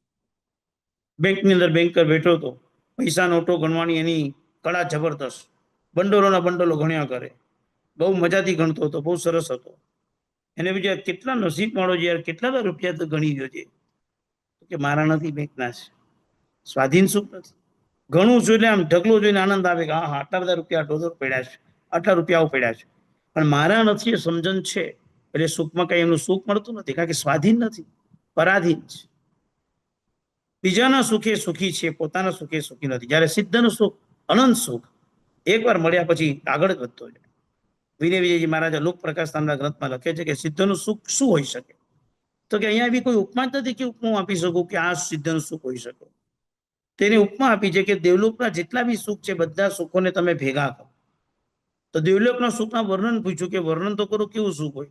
તો કે વ્યંતર નિકાયનો જે દેવ હોય ને, એના પગમાં જે મોજડી હોય ને, એ મોજડીમાં જે ડાયમંડ હોય, એ ડાયમંડથી ન્યુયોર્કનું આખું ડાયમંડ માર્કેટ જો ખરીદી લઈએ તો પણ એ કાંઈ, ન્યુયોર્કનું ડાયમંડ માર્કેટ કાંઈ નથી, આખા અમેરિકાનું ડાયમંડ માર્કેટ કાંઈ નથી. એટલો સ્ટ્રોંગ એક હીરો કે વ્યંતર નિકાયના દેવતાના પગની મોજડીમાં, તો એનું સુખ કેટલું હશે? એ બધા સિદ્ધનું સુખ ભેગું કર્યા પછી એને અનંત વખત સ્ક્વેર કરવા, અને અનંત સ્ક્વેર કર્યા પછી એટલે અનંત વર્ગ, ગુજરાતીમાં આપણે એને વર્ગ કહીએ. અનંત વર્ગ કરો અને જે આન્સર આવે એટલું સુખ સિદ્ધને પહેલા ક્ષણથી હોય છે. આ સિદ્ધના સુખની વાત બતાવી. આવું સિદ્ધનું સુખ ત્યાં આગળ એમની પાસે બિરાજિત છે. ક્યાં છે આપણી પાસે સુખ? સર્વ ક્ષેત્રમાં, સર્વ કાળમાં જે સુખનો જ અનુભવ કરાવે. જ્યાં જાય એ ક્ષેત્રમાં સુખ હોય, જે કાળે જાય કાળમાં સુખ મળે. દરેક બધા કાળે મળી શકે. સંસારની અંદર રહેતા રહેતા વચ્ચે વચ્ચે ક્યારેક 5 વખત ક્ષણિક સુખ આવી જતું હશે. આમ તો કોઈ પૂછે કેમ છે, તો કે રૂટીન ચાલે છે, બીજું તો શું. સ્પેશિયલ ડે તો કોક જ દેખાય. જો જેમ લંડનની અંદર 12 કલાકનો સૂર્ય દેખાય તો ગાંડા થઈ નાચે કે આજે 12 કલાકનો સૂર્ય છે, કારણ કે ત્યાં વેધર કોઈ ફિક્સ જ ન હોય. અને 12 કલાક સૂર્ય તો ક્યારે વર્ષે 2 વાર, 3 વાર કે 5 વાર આવતો હશે એમને. કેટલા ખુશાલ ચાલતા હોય, એ બી ક્ષણિક છે, છતાં બી ખુશી હોય, કારણ કે બીજું તો સુખ ખબર જ નથી. તો આપણી પાસે તો સિદ્ધ ભગવંતનો આપણી આંખ સામે છે કે કેટલા સુખી છે, પડોશનથી કેટલા મુક્ત થઈ ગયા છે, કાંઈ જ નથી. સિદ્ધો પાસે દુઃખ નથી. એનું કારણ છે કે સિદ્ધો એ નથી દેવો, શરીર નથી. શરીર નથી એટલે શરીરને શણગારવા માટેના કોઈ સાધનો નથી, સૌંદર્યના કોઈ સાધન જરૂર જ નથી. શરીર નથી એટલે આહાર નથી, આહાર નથી એટલે હોટલ નથી, હોટલ નથી એટલે ખાવાનું નથી, ખાવાનું નથી એટલે પીવાનું નથી, એ નથી એટલે ડીશ નથી, ડીશ નથી એટલે મુખવાસ નથી, મુખવાસ નથી એટલે મુખવાસના ડબ્બા નથી, મુખવાસના ડબ્બા નથી, આ નથી એટલે ખાવું નથી, ખાવું નથી એટલે કિચન નથી, કિચન નથી એટલે કિચનની રાચ રચીલું સામગ્રી નથી, રાચ રચીલું સામગ્રી નથી એટલે કિચન રાખવાની જવાબદારી નથી, એના માટે ગેસની પણ ચિંતા નથી. સમજાઈ ગયું છે? ગેસની ચિંતા નથી એટલે એને કારણે અત્યારે વર્તમાન કાળમાં એને કિચન નથી, કિચન નથી એટલે ઘર રાખવાની જરૂર નથી, કારણ કે શરીર નથી, શરીર નથી એટલે એને સાચવા માટે, તૈયાર કરવા માટે એને મેકઅપ રૂમની જરૂર નથી, એના માટે એને વોર્ડરોબની જરૂર નથી, વોર્ડરોબ નથી કારણ કે તેને કપડાં નથી, કપડાં નથી કારણ કે કપડાં પહેરવાના નથી, કપડાં નથી પહેરવાના માટે ટુવાલ નથી, ટુવાલ નથી કારણ કે શરીર નથી, શરીર નથી માટે નાવાનું નથી, નાવાનું નથી એટલે ત્યાં બાથરૂમ નથી. નથી નથી નથી નથી નથી નથી નથી જે તારી પાસે છે એક પણ ત્યાં નથી નથી નથી નથી નથી નથી, કારણ કે તે સુખી છે. મારી પાસે છે કારણ કે હું દુઃખી છું. શરીર દુઃખનું સાધન, સંસાર દુઃખનું સાધન, ઇન્દ્રિયો દુઃખનું સાધન, સૌંદર્યના સાધનો દુઃખના સાધન, નિમિત્ત બધા દુઃખના સાધન, અને આટલા બધા દુઃખોની વચ્ચે પણ સિદ્ધનું સુખ, અનંત સુખ માલી રહ્યું છે. જે સુખ માટે કહી શકાય કે જે સુખ કેવું છે, તો એના માટે લખ્યું છે 9 સ્ટેપ્સ બતાવે છે. તે સુખ કાલાતીત છે. 9 સ્ટેપ સિદ્ધના સુખના. પહેલું કાલાતીત. જે સુખ કેવું કાલાતીત છે, તો કે અહીંયા આગળ આપણને શિયાળો પણ આવે, ચોમાસું પણ આવે, ઉનાળો પણ આવે, પાનખર પણ આવે ને સ્પ્રિંગ પણ આવે, સ્નો પણ કોક સમય પડતો હશે. એટલે બધાનું અલગ અલગ ક્ષેત્રમાં બધું ચેન્જ, કોઈ ફિક્સ જ નહીં. અમને બધું બદલાતું રહે. જેને બધું બદલાતું રહે એટલે મતલબ કોઈ કાલ ફિક્સ નથી. સિદ્ધ ભગવંત કાલાતીત. એ સુખ મળ્યું એ મળ્યું. હવે ત્યાં કોઈ ઋતુ નથી, કોઈ ફેરફાર નથી, નેવર ચેન્જ નથી. આટલું માત્ર પણ ત્યાં ફેરફાર નથી, કોઈ ફેરફાર જ, કારણ કે સિદ્ધનું સુખ છે.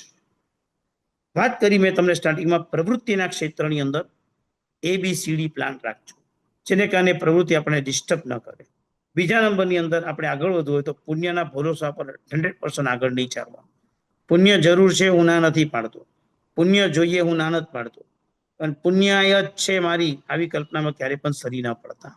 ત્રીજા નંબરની અંદર એના કરતા પણ વધારે સાચવવાનું છે પરિણામ. પ્રવૃત્તિ કદાચ કરતા બી પરિણામ બગડવા ન જોઈએ, એ બહુ ધ્યાન રાખજો. જો પરિણામ બગડી ગયા તો બધું જ બગડ્યું સમજો. માટે પરિણામ ક્યારે પણ બગડી ન જાય એનું સતત ધ્યાન રાખજો. પરિણામ એટલે અધ્યવસાય, આપણી વિચારધારા એ ક્યારે પણ બગડી ન જવી જોઈએ. બસ આપણી વિચારધારા આપણી બહુ જ નિર્મળ બને એના માટે સતત પ્રયત્ન કરજો. હવે પરિણામ ગયા તો બધું જ ગયું. પ્રવૃત્તિ કરતા બી વધારે મહત્વ છે પરિણામ, અને પરિણામ ક્યારે પણ ડિસ્ટર્બ ન થાય એના માટે પ્રયત્ન બહુ ઊંડો કરવાનો છે. કે મારા પરિણામ હું નહીં બગાડી શકું, આ પ્રવૃત્તિ છોડી દઈશ, મારા પરિણામ નથી બગાડવું. જાગૃતિ તો જોઈશે જ ને. જ્યારે બી સંસારના ક્ષેત્રની અંદર નાનું મોટું કોર્ટમાં કેસ કરી નાખો, મારી જગ્યા છે, હું માલિક બનું છું 100%, મારો હક છે, મારી જવાબદારી છે, મારે પૈસા કમાવાના જોઈએ, મારે હક છે તો ન કરાય. બધી વાત સાચી છે. તારો હક છે, તું માલિક છે, તું ગોઠવાયેલો છે, કર્મના આધીન આ બધી વસ્તુ બની છે કે તારા નજીકના સગા સંબંધી છે કહેવાતા હતા એ અત્યારે વિચારધારાથી બદલાઈ ગયા છે. પરિણામ સારા રાખીને કેસ જીતી શકશો લાગે છે? પરિણામ સારા રાખીને આ પ્રવૃત્તિમાં સક્સેસ થવાના છો? માની લો કે કદાચ કોર્ટમાં કેસ જીતાઈ ગયો, તમને તમારો હક મળી ગયો, માનો કે કેટલા વર્ષો પછી મળે. તમે જાણો તો છો જ કોર્ટના મેટરો કેટલા લાંબા ચાલતા હોય. એના પ્રતિ સમય એ પરિણામમાં આપણે જે ચેતના કર્મ બંધાય એનું શું? એ ક્યાં જઈને ભોગવશું? એ ક્યાં જઈને અટકશું? એ શું કરશું આપણે? કેવી ઘટના હતી, સગા પતિના બાર ખાલી મદન રેખા સાથે બહાર ગયા છે. મોટા ભાઈની નજર નાના ભાઈની પત્ની પર ખરાબ થઈ છે, એટલે ભોગની પ્રાપ્તિ જોઈએ છે. નાના ભાઈની પત્ની બધું જ સમજે છે કે ખોટી ઘટના થશે, પણ આવા સમયમાં મારા શ્રાવકને કહેવાય જેવું નથી, બહાર ગયા છે, કહીશ અને ભડકે પડે, સંસાર બગડી જશે બધો. કહેવાની વાત માટે થોડી મૂંઝવણ થતી હતી, અને બહાર આવ્યા છે, બહારગામથી બહાર એક જગ્યાએ ગાર્ડનમાં, ઉદ્યાનમાં ફરવા માટે ગયા, અને નાનો ભાઈ ને મારવા માટે મોટા ભાઈ ત્યાં સીધું ખંજર મારી દીધું, અને ખંજર પેટમાં ઘુસાડીને મારણાંતિક ઉપસર્ગ મૂકી દીધો છે. મદન રેખાના ખોળામાં એના હસબન્ડનું માથું છે.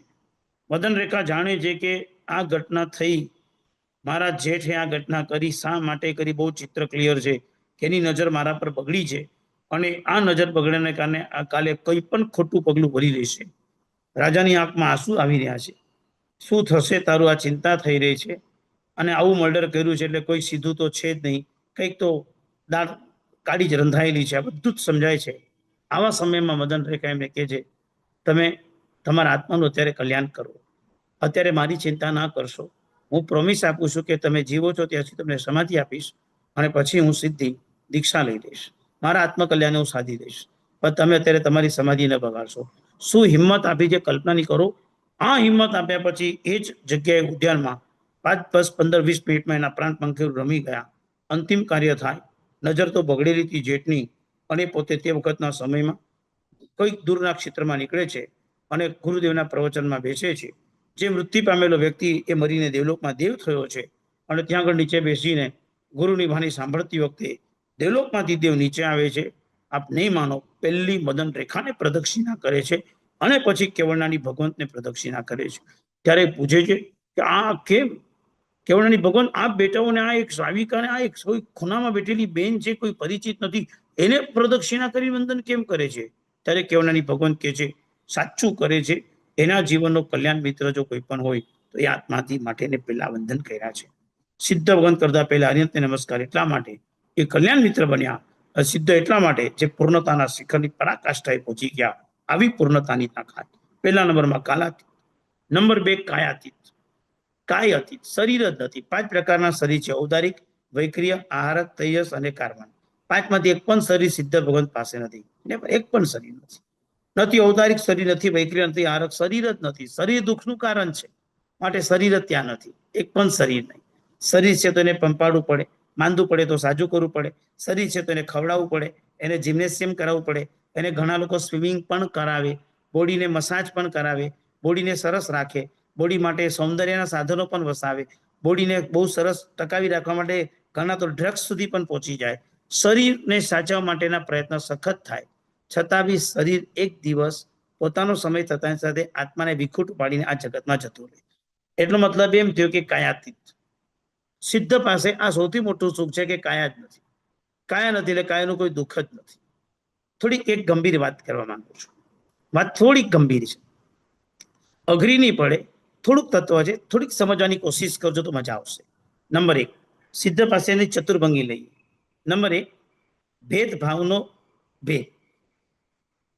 ચતુર્ભંગીમાં પહેલો ભાંગો, ભેદભાવનો ભેદ. ભેદભાવ એટલે શું? તો કે એને પોતાને એવું ફીલ હતું કે મારા કરતા મારા આત્માનું જ્ઞાન એ જુદું છે. ભેદ એટલે જુદું, ભેદ એટલે દૂર. આત્મામાં સુખ છે એ વાતથી પોતે અજાણ હતો, એટલે એને એ ભેદ લાગતો હતો કે મને તો આત્મામાં કોઈ પણ પ્રકારનું સુખ દેખાતું જ નથી, એટલે ભેદ દેખાતો. અથવા તો ભેદ એટલે જે આપણાથી જુદું છે એને ભેદ કહેવાય. અને જ્યારે એ આત્મા સંસારથી મુક્તિમાં જાય એટલે ભેદભાવનો ભેદ કરે છે. એટલે શું? જે ભેદ હતું એને છૂટું પાડી દે છે. મતલબ કે શરીર સાથે સંસારમાં જોડાયેલો હતો, હવે શરીરને વિખૂટું કરી નાખે છે. એટલે પહેલું કામ કરે છે, ભેદભાવનો ભેદ કરે છે. શરીર છોડી દે છે, ઇન્દ્રિય છોડી દે છે, સ્વજન છોડી દે છે, પૈસો છોડી દે છે, पुण्य छोड़ी दे, બધું જ છોડી દે છે. भेदभाव भेद वापिस एक बार मैं रिपीट करना चाहता हूं. आत्मा संसार में सिद्ध होता है तो सबसे पहले क्या होता है? भेदभाव का भेद. जो भेदभाव से रहा था उसका भेद हो गया. जो आज तक हमारे साथ जुड़ा हुआ है, हमारे साथ लगा हुआ है, जिससे के साथ हमारा भी लगाव है, जिसको हम हमारे साथ हमारा एक पार्ट मान के चल रहे, फिर भी जब हम सिद्ध हो जाएंगे उस भेद को भी हम भेद कर देंगे.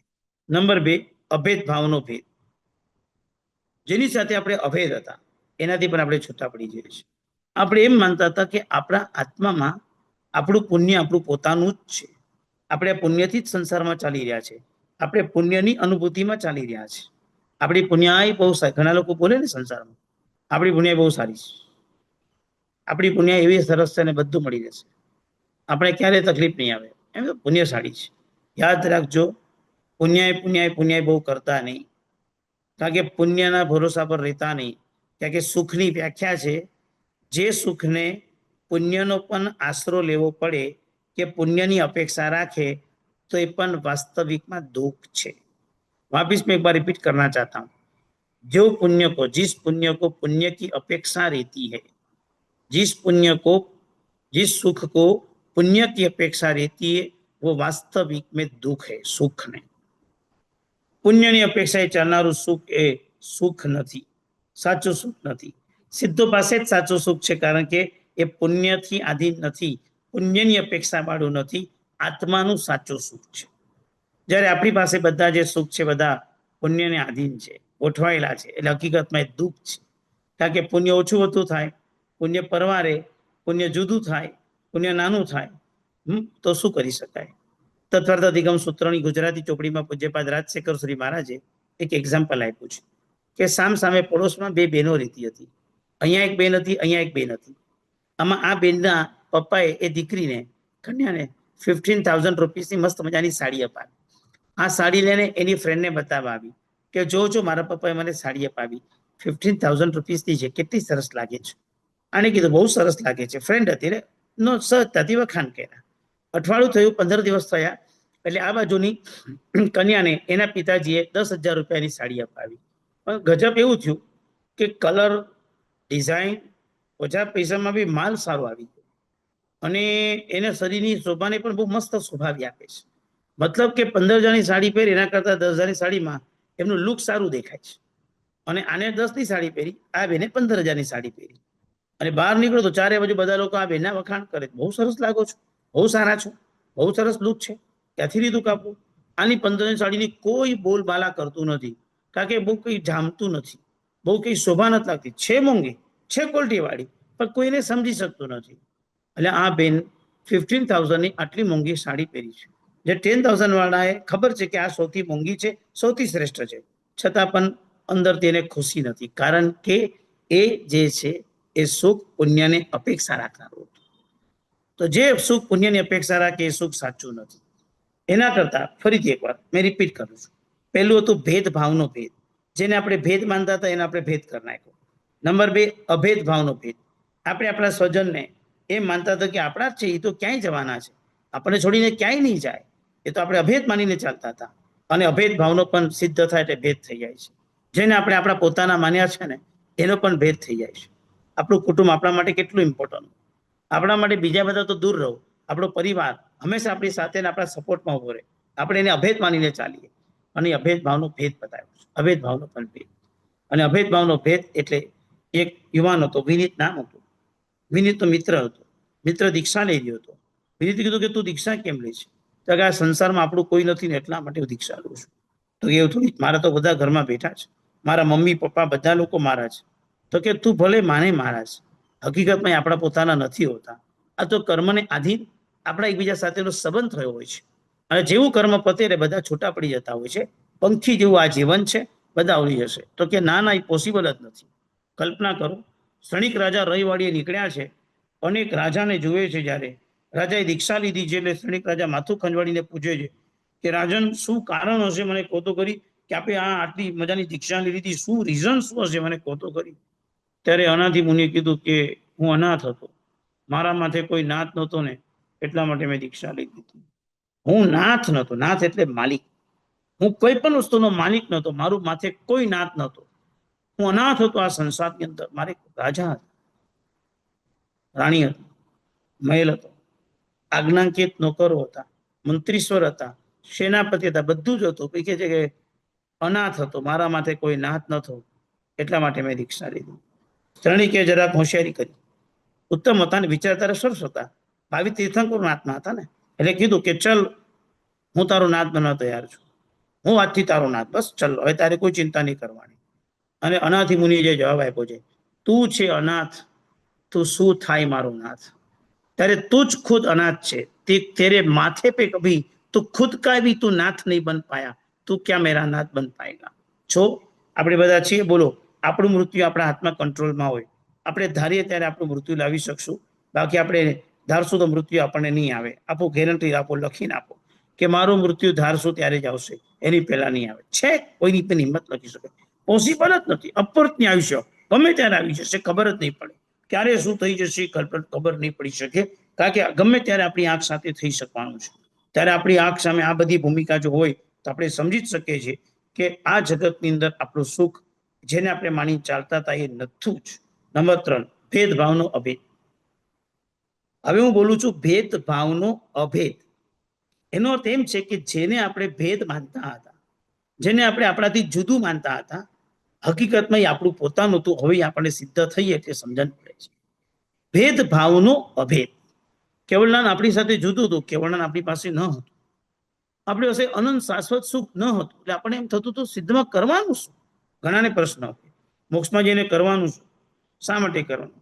घर के अंदर बैठा था श्रावक, हस्बैंड बैठा था, वाइफ घर के अंदर आई, टीवी चल रहा था. अभी आजकल तो सबके घर के अंदर यही पोजीशन चलती है कि क्या हुआ, इजराइल का क्या हुआ, ईरान का क्या हुआ, अमेरिका का क्या हुआ, यूएई का क्या हुआ, भारत का क्या हुआ, यही सब चलता रहता है. पत्नीએ પૂછ્યું તમે ક્યારે પહેલા ઈરાન કે ઇઝરાયલ ગયા છો, એટલે પતિ કીધું ના. તો કે જવાનો પ્લાન, તો કે હોતું હશે, આ ક્યાં જઈએ આમાં. તો કે ત્યાં કઈ સારી યુનિવર્સિટી છે, કોલેજ છે, આપણા દીકરાને ભણાવવા મૂકવાનો પ્લાન. તો કે ના ભાઈ ના, આના કરતા અમેરિકા ના મોકલીએ, અહીંયા શું મોકલવાનું. તો કે આપણા દીકરાના કઈ લગ્ન ત્યાં કઈ કરાવવા સારી છોકરી મળે એવું લાગે છે. તો કે ગાંડી થઈ ગઈ, આપણા ક્યાં જમવાનું, ઓળખે બી કોણ આપણને ત્યાં આગળ. આપણે આપણા દેશમાં હારા, આપણે આપણો સમાજ સારો.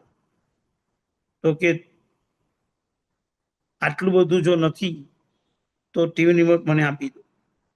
શા માટે તમે આ બધી પંચાયતોમાં પડ્યા છો, નથી તમારે લેવા દેવા, નથી તમારી સાથે કઈ કનેક્શન, તો તમે કેમ એનાથી અભેદ થઈને બેઠા છો. જે ભેદ વાળું હતું એમાં તમે અભેદ કેમ થયા.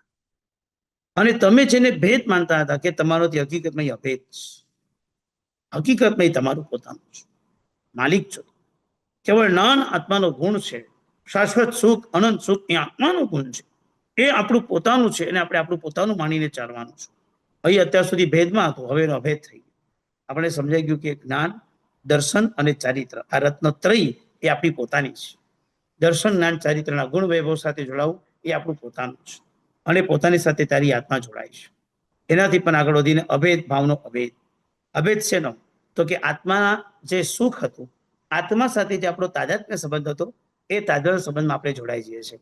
બાહ્ય જગતથી વિખૂટા પડીએ છીએ, અંતર જગતમાં આપણો પ્રવેશ થઈ જાય છે. આ છે આપણો અભેદ ભાવનો અભેદ. નંબર 1 કાલાતીત, નંબર 2 કાયાતીત, નંબર 3 કાર્ય અતીત. અહીંયા બધા કામ કર્યા કરો, આ કાર્ય, આ કાર્ય, આ કાર્ય, આ કાર્ય, પછી એક કાર્ય, કાર્ય, કાર્ય. યાદ રાખજો, અમારા પૂજ્યપાદ ગુરુદેવ, મારા ઉપકારી ગુરુદેવ, આપણા શ્રી સંઘોના ઉપકારી ગુરુદેવ 45 આગમ મોબાઈલ લાઇબ્રેરી જય ગોશ્રીજી મહારાજા કહેતા હતા, જે વ્યક્તિ પાસે ભાવના માટે સમય ન હોય એ વ્યક્તિને મોટી આલોચના આવે. સંયમ જીવન હોય કે શ્રાવક જીવન હોય, જે વ્યક્તિને ભાવના કરવા માટેનો સમય ન હોય, બીઝી સ્કેડ્યુલ હોય, એ વ્યક્તિને પણ આલોચના આવે છે. હજુ એકવાર જતીનભાઈ રિપીટ કરું છું, પદાર્થ એટલો ગંભીર છે, કદાચ સમજવામાં માર ખવાય. બની શકે કે આપણે એવી કલ્પના, હું તમારા પર ઘટાડો જતીનભાઈ ખોટું ના લગાડતા. માનો કે આપ જતીનભાઈ અત્યારે મારા સાથે સંપર્કમાં છે, ઇટ્સ અ ગુડ પર્સન, એ બહુ હોશિયાર વ્યક્તિ છે, બહુ જ સારી ભાવનાવાળા વ્યક્તિ છે. એ 24 કલાકમાં 48 કલાકનું કામ કરે છે. ઇન ધ સેન્સ કહેવાય માંગુ છું, એ સખત બિઝી છે. એમની પાસે 1 મિનિટનો ફુરસદનો સમય નથી. એક મીટિંગથી બીજી મીટિંગ, બીજીથી ત્રીજી મીટિંગ, ત્રીજીથી ચોથી મીટિંગ, સારા કામ, આ બિઝી, આને ફોન કરો, આને આમ કરો, આમ. આખો દિવસ શુભ પરિણામમાં સરસ પસાર થાય છે. આટલા બધા બિઝી રહેતા હોય પણ એમને પોતાને એકત્વ ભાવના, અન્યત્વ ભાવના, સંસાર ભાવના, અશુચિ ભાવના, અનિત્ય ભાવના ભાવવા માટેનો સમય જ નથી. તો કે એમને આલોચના આપી, ના પાડી છે, એને પ્રાયશ્ચિત આપી છે, આલોચના બતાવી છે, આલોચના. સમર્થ તત્વની અંદર ભાવનાની બહુ મોટી ઊંચી વાત બતાવી છે આપણે ત્યાં. અને એટલા માટે તત્વાર્થાધિગમ સૂત્રમાં વાચક પર ઉમા સાથે જે મહારાજનું વચન છે, તત્સ્થૈર્યાર્થમ ભાવના પંચ પંચ. વ્રતોને સ્થિર કરવા માટે 5 પ્રકારની ભાવનાઓ ભાવો તો જ વ્રતોમાં સ્થિર થશો. સમય ક્યાં છે? સમય જ નથી. બીઝી. આટલા બધા બીઝી રહેતા હો તો સુખ નથી, દુઃખ છે, દુઃખ. ભલે તમને એમ લાગતું હશે કે મારી પાસે કામ છે, બીજા તો નવરા છે, હું બિઝી છું, હું કેટલા શુભ વિચારમાં છું. નો ડાઉટ તમે સારામાં સારા વિચારમાં રહો છો, તમે પર ગજુતા છો, તમે પરાર્થ કરણની ભૂમિકામાં છો, પરોપકાર કરવાનો તમારો ભાવ છે, પણ એમાં પણ કચાશ છે. વિવેક વગરનું છે. અને જ્યાં વિવેક તૂટે ત્યાં બધું ગયું. જ્યારે સિદ્ધ ભગવંતમાં કાંઈ જ નથી, કોઈ કાર્ય જ નથી, કાર્યાતીત. અહીંયા જ્યાં સુધી મોક્ષ ન થાય ત્યાં સુધી આ દોડધામ છે. આ કરી લઉં, આ કરી લઉં, ઓલું કરી લઉં, ઓલું કરી લઉં. ઠરતો નથી, કરતો જ હોય છે. અને સિદ્ધમાં કરવાનું નથી, ઠરવાનું હોય છે. અને આ કરવામાં ઠરવાનો સ્વભાવ જો સેટ ન થયો તો બધું નુકસાન થઈ જશે. પ્રવૃત્તિની વાત બતાવી. નંબર 2 પુણ્યની વાત બતાવી. નંબર 3 પરિણામની વાત બતાવી. પરિણામ કરતા બી પરિણામ એકવાર બગડી શકે, પણ પરિણતિ તો ક્યારે પણ બગડવી ન જ જોઈએ. પરિણતિને હંમેશા સાચવજો. ફરીથી એકવાર રિપીટ કરું છું, કભી કભી પરિણામ बिगड़ भी सकता है. यदि कभी कभार परिणाम बिगड़ गया फिर भी परिणति तो नहीं बिगड़नी चाहिए. પ્રવૃત્તિમાં ABCD પ્લાન. પુણ્યના ભરોસા પર બહુ રહેતા નહીં, માપનું રહેજો. પરિણામ બગડવા દેતા નહીં, સાચવી લેજો. પરિણામ પ્રવૃત્તિને ખાતર પરિણામ બગડવા ન જોઈએ એનું ધ્યાન રાખજો. પણ ક્યારેક ક્યારેક એવું નિમિત્ત મળે કે પરિણામ બગડી શકે, પરિણતિ તો બગડવી ન જ જોઈએ, ન જ. બની શકે કે ક્યારેક ક્યારેક વ્યવહારની અંદર ગુસ્સામાં આવી ગયા ને આપણા નજીકના વ્યક્તિથી આપણે બોલાઈ ગયું, યાર તને કઈ સમજ નથી પડતી, તું શું કરે, ગુસ્સામાં આપણેથી કહેવાય ગયું, પરિણામ બગડી ગયું. હું ના નથી પાડતો, પણ પરિણતિ અંદરથી જીવંત હશે ને તો અડધો કલાક થશે ને તો આપણે સામેથી જ જશું. ભલે નાનો છે સામે નહીં, ભાઈ મને માફ કરજે, હું ગુસ્સામાં આવેશમાં આવીને મેં તારી સાથે આવું બધું બોલી નાખ્યું, આટલું બધું કરી દીધું, પણ પ્લીઝ મને માફ કરજે, મારે આવું કરવાનો આશય નહોતો, પણ મારાથી નીકળી ગયું. પરિણતિ બગડવા તો ન જ દેવાય, ક્યારેય પણ ન દોડાય. પરિણામ કથનચિત ક્યારેય બગડી શકે, લખી રાખજો બરાબર, ધારણા કરજો બરાબર.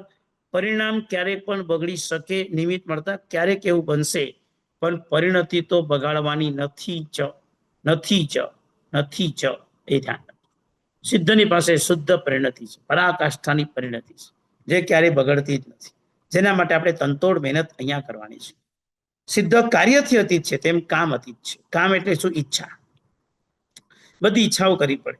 આપણે બધા લોકો ઈચ્છા કરતા હોય, વર્લ્ડ ટૂર કરવી છે, સ્કોટલેન્ડ જવું છે, સ્વિટ્ઝરલેન્ડ જવું છે, યુરોપ જવું છે, આ વખતે દુબઈ ફરવું છે, બધું નક્કી કરીને આપણે ઈચ્છાઓ વ્યક્ત રાખીએ. સંસાર ઈચ્છાઓથી ચાલે છે. સંસારનું સુખ ઈચ્છાને આધીન છે, એટલે આ બધી ઈચ્છાઓ કરી. સિદ્ધમાં તો કઈ આવી ઈચ્છા જ નથી, કારણ કે ઈચ્છા કરવા માટે કોઈ સાધન જ નથી, અને ઈચ્છા કરવી પડે એવું કોઈ કારણ પણ નથી. કારણ કે સંપૂર્ણ સુખ મળ્યા પછી શા માટે એમને કોઈ સુખ માટે પણ ઈચ્છા કરવી પડે? એટલે કામ અતીત પણ છે, એક કાલ અતીત છે, એક કાય અતીત છે, એક કાર્ય અતીત છે, એક કામ અતીત છે. અતીત એટલે પસાર થઈ ગયા છે, હવે એને કોઈ જ કામ નથી કરવાનું, એને કોઈ જ કામ માથા પર નથી મૂકવાનું. ન્યુયોર્ક જવાનું થાય ને એટલે અમારે ન્યુયોર્કની અંદર આ કલ્પનાબેનના ઘરે અમારે રહેવાનું થાય. એમનું ઘર એટલે તમને એમ કહી દઉં, અમારા માટે ધર્મશાળા, ભોજનશાળા, દાનશાળા, બધું એવરીથિંગ એમના ઘરની અંદર અમે લોકો બહુ મજાથી રહી શકીએ. ઘરની ચાવી જ બતાવી દે કે આ ચાવી અને આ રસોડું બંને બતાવી જ દે અમને, અને બહુ મજાથી અમને બહુ પ્રેમથી રાખે. હું જ્યારે જવું, કલ્પનાબેન સબ બીઝી સ્ટડી. વ્યક્તિગત એમનું નામ લઈને કહું છું, એમને ખોટું નહીં લાગે, પણ કહેવાનો આશય માત્ર એક છે કે એ ઘણા સરસ કામ કરવાની તેઓ કળા ધરાવે છે, એટલે બહુ સરસ કામ કરતા હોય. પણ આ કાર્ય ક્યાં સુધી? તો કે જ્યાં સુધી સંસાર પડે છે ત્યાં સુધી. હૃદયના એક ખૂણામાં એ વસ્તુ બેસેલી હોય. સિદ્ધમાં ગયા પછી હું, મારો આખો સ્વભાવ જુદો છે, કામ અતીત. એનો મતલબ એ થયો અહીંયા બધું કાર્ય કરવાનું, પણ સિદ્ધનો સ્વભાવ ભૂલી નહીં જવાનું. અહીંયા બધું જ કાર્ય કરવાનું, કારણ કે આ કરતા કરતા જ થવાનું છે. ધ્યાન રાખજો, અનારી પદ પ્રાપ્ત કરવાનું છે, પણ આરની સંજ્ઞાની કંટ્રોલ કરીને જ. એટલે અહીંયા આગળ આરની વિચારણાઓ થશે, અભક્ષ્ય ભક્ષ્યની વિચારણા થશે, એકાશના આંબીલ ઉપવાસની વાતો થશે, પણ આપણું લક્ષ્ય રહેશે કે આપણે અનારી થવા માટે આ બધું કરીએ છીએ.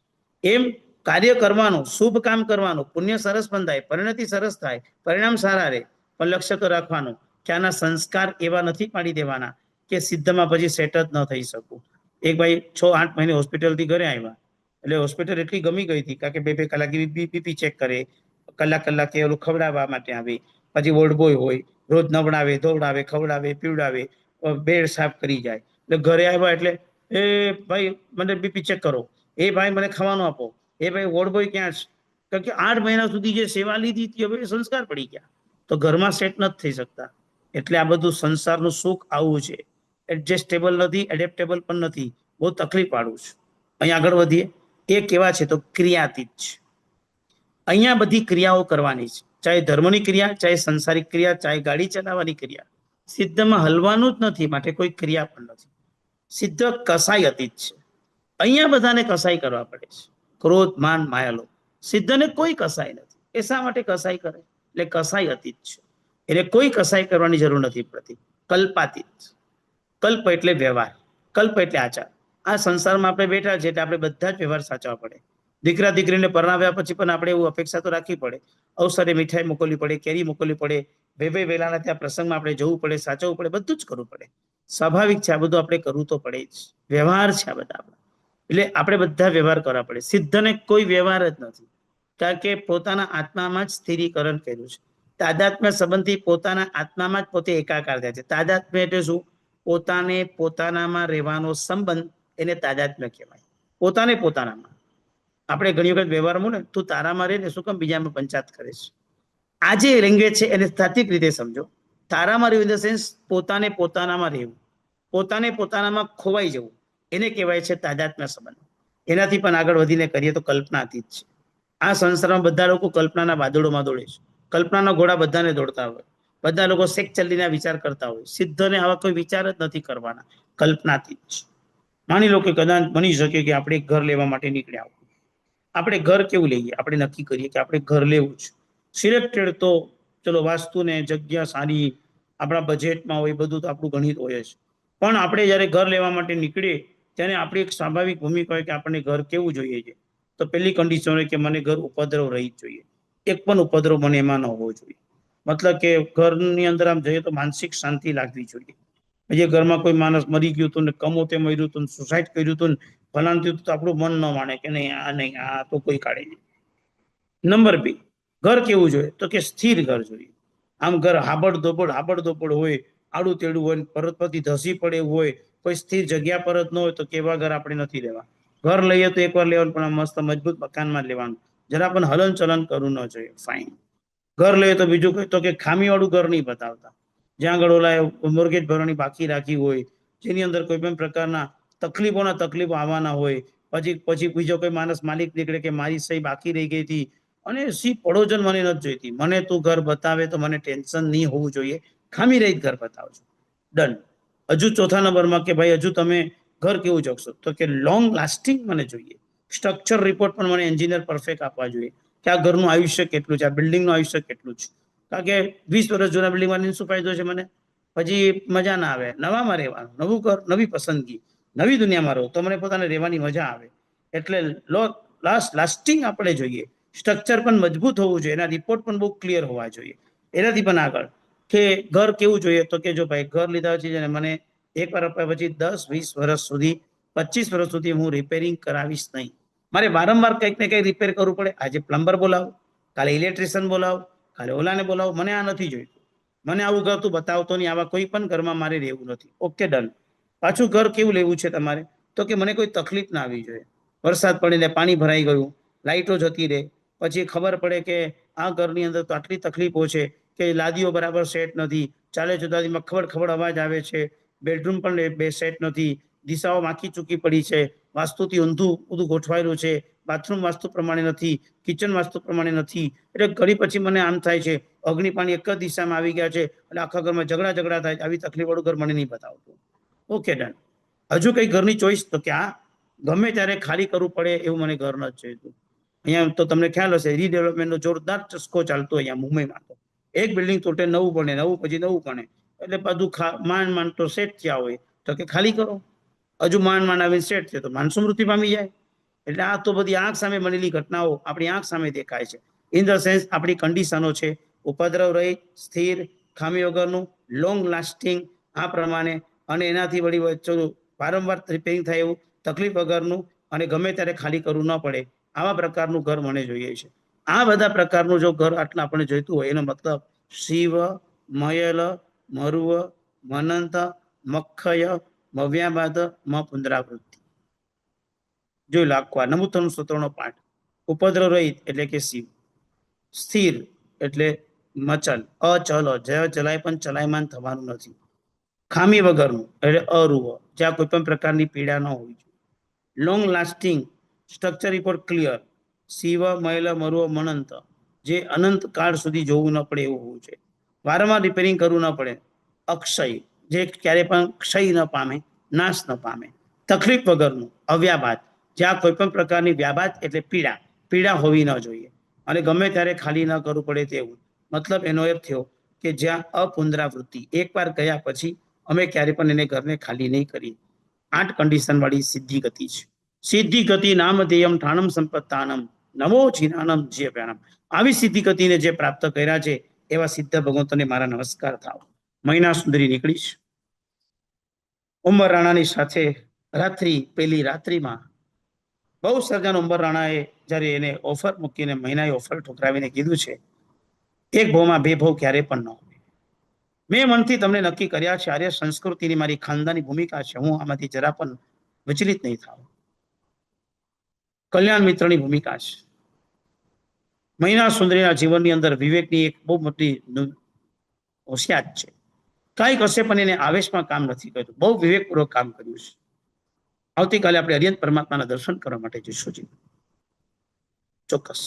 પહેલો દિવસ ઉમર રાણા સાથે મહિના સુંદરી જીનાલયમાં આદિનાથ પરમાત્માના દર્શન કરવા માટે દેરાસરમાં પધારીશું.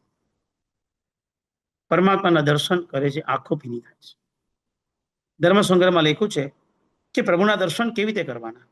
તેમાં લખેલી પગમીર વાત છે, પ્રભુને જુઓ એટલે સૌથી પહેલા તમારી આંખ ભીની થવી જોઈએ. આંખ ભીની થાય ને પછી અંદરથી જે શબ્દો નીકળે, આંખ જ ભીની નથી થતી. પ્રભુના દર્શનથી આંખ ભીની નથી થતી. આમ ક્યારેક કલ્પના કરો કે કયા દેશાંતરમાં પ્રભુ તું મળ્યો, ન મળ્યો તો શું થાત મારું. આ શાસન ન મળ્યો તો હું ક્યાં હોત અત્યારે. આ શાસન ન મળ્યું તો આપણે શું કરતા હોત. ખાલી કલ્પના કરીને પણ આપણી આંખ ભીની થઈ ગઈ. મને પ્રભુ તું મળ્યો. અને આ જયારે અનુભૂતિ થાય, પ્રભુ તું મળ્યો, તેની ભૂમિકા ક્યાં સુધી હોય છે. અને બસ મહિના સુંદરી પ્રભુના દર્શન કરે છે, એની આંખ ભીની છે. ઉમર રાણાના પણ સંસ્કાર બહુ સરસ હતા. ધર્મના ક્ષેત્રમાં મહિના છે કે બધું જ કરવાનું, એ પણ એની સાથે આવી ગયા છે. મહિના પૂજા કરે છે, એના શરીરમાંથી તો પસ નીકળે છે, એટલે પગનો સ્પર્શ તો પામી ન શકે, સાથે બેઠા છે. અને પૂજા સેવા કરી, ધૂપ દીપક પૂજા કરી, અક્ષત નૈવેદ્ય ફળ પૂજા અનુકૂળતા પ્રમાણે કરી ચૈત્યવંદન ચાલુ થયું છે. સ્તવનની પંક્તિઓ ચાલે છે. તુજો ન કોઈ વિતરાગ પ્રભુ તારા સિવાય બીજું કોઈ મારે મન નથી. તું જ છે. આપણે તો એક પરાકાષ્ઠા બતાવી છે. અમૃત અનુષ્ઠાન, બીજ અનુષ્ઠાન, ઘર અનુષ્ઠાન, તદહેતુ અનુષ્ઠાન, અમૃત અનુષ્ઠાન. હવે આ બધા 5 પ્રકારના જે અનુષ્ઠાનો મૂકેલા છે, એની અંદર સૌથી ટોપ લેવલનું અનુષ્ઠાન બતાવ્યું છે અમૃત અનુષ્ઠાન.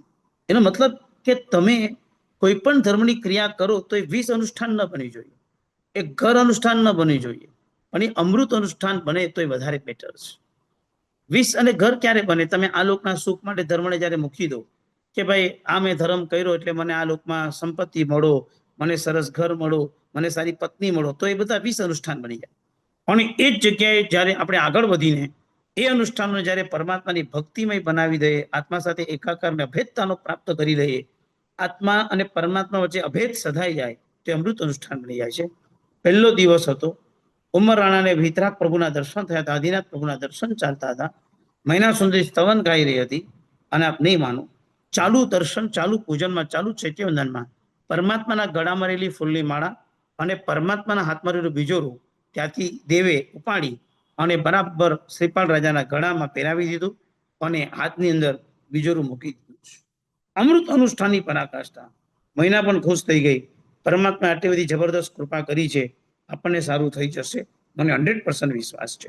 જે કર્મના સિદ્ધાંત ઉપર, જે જૈન શાસનની બુનિયાદ ઉપર જે વ્યક્તિ નીકળી છે, અને નીકળીને જે વ્યક્તિએ ધર્મને પ્રધાનતા રાખીને, ધર્મને મુખ્ય રાખીને, જેને પોતે બધા દુઃખોને ભોર્યા છે, એના સુખના સંકેત પ્રભુની કૃપાથી પ્રાપ્ત થયા છે.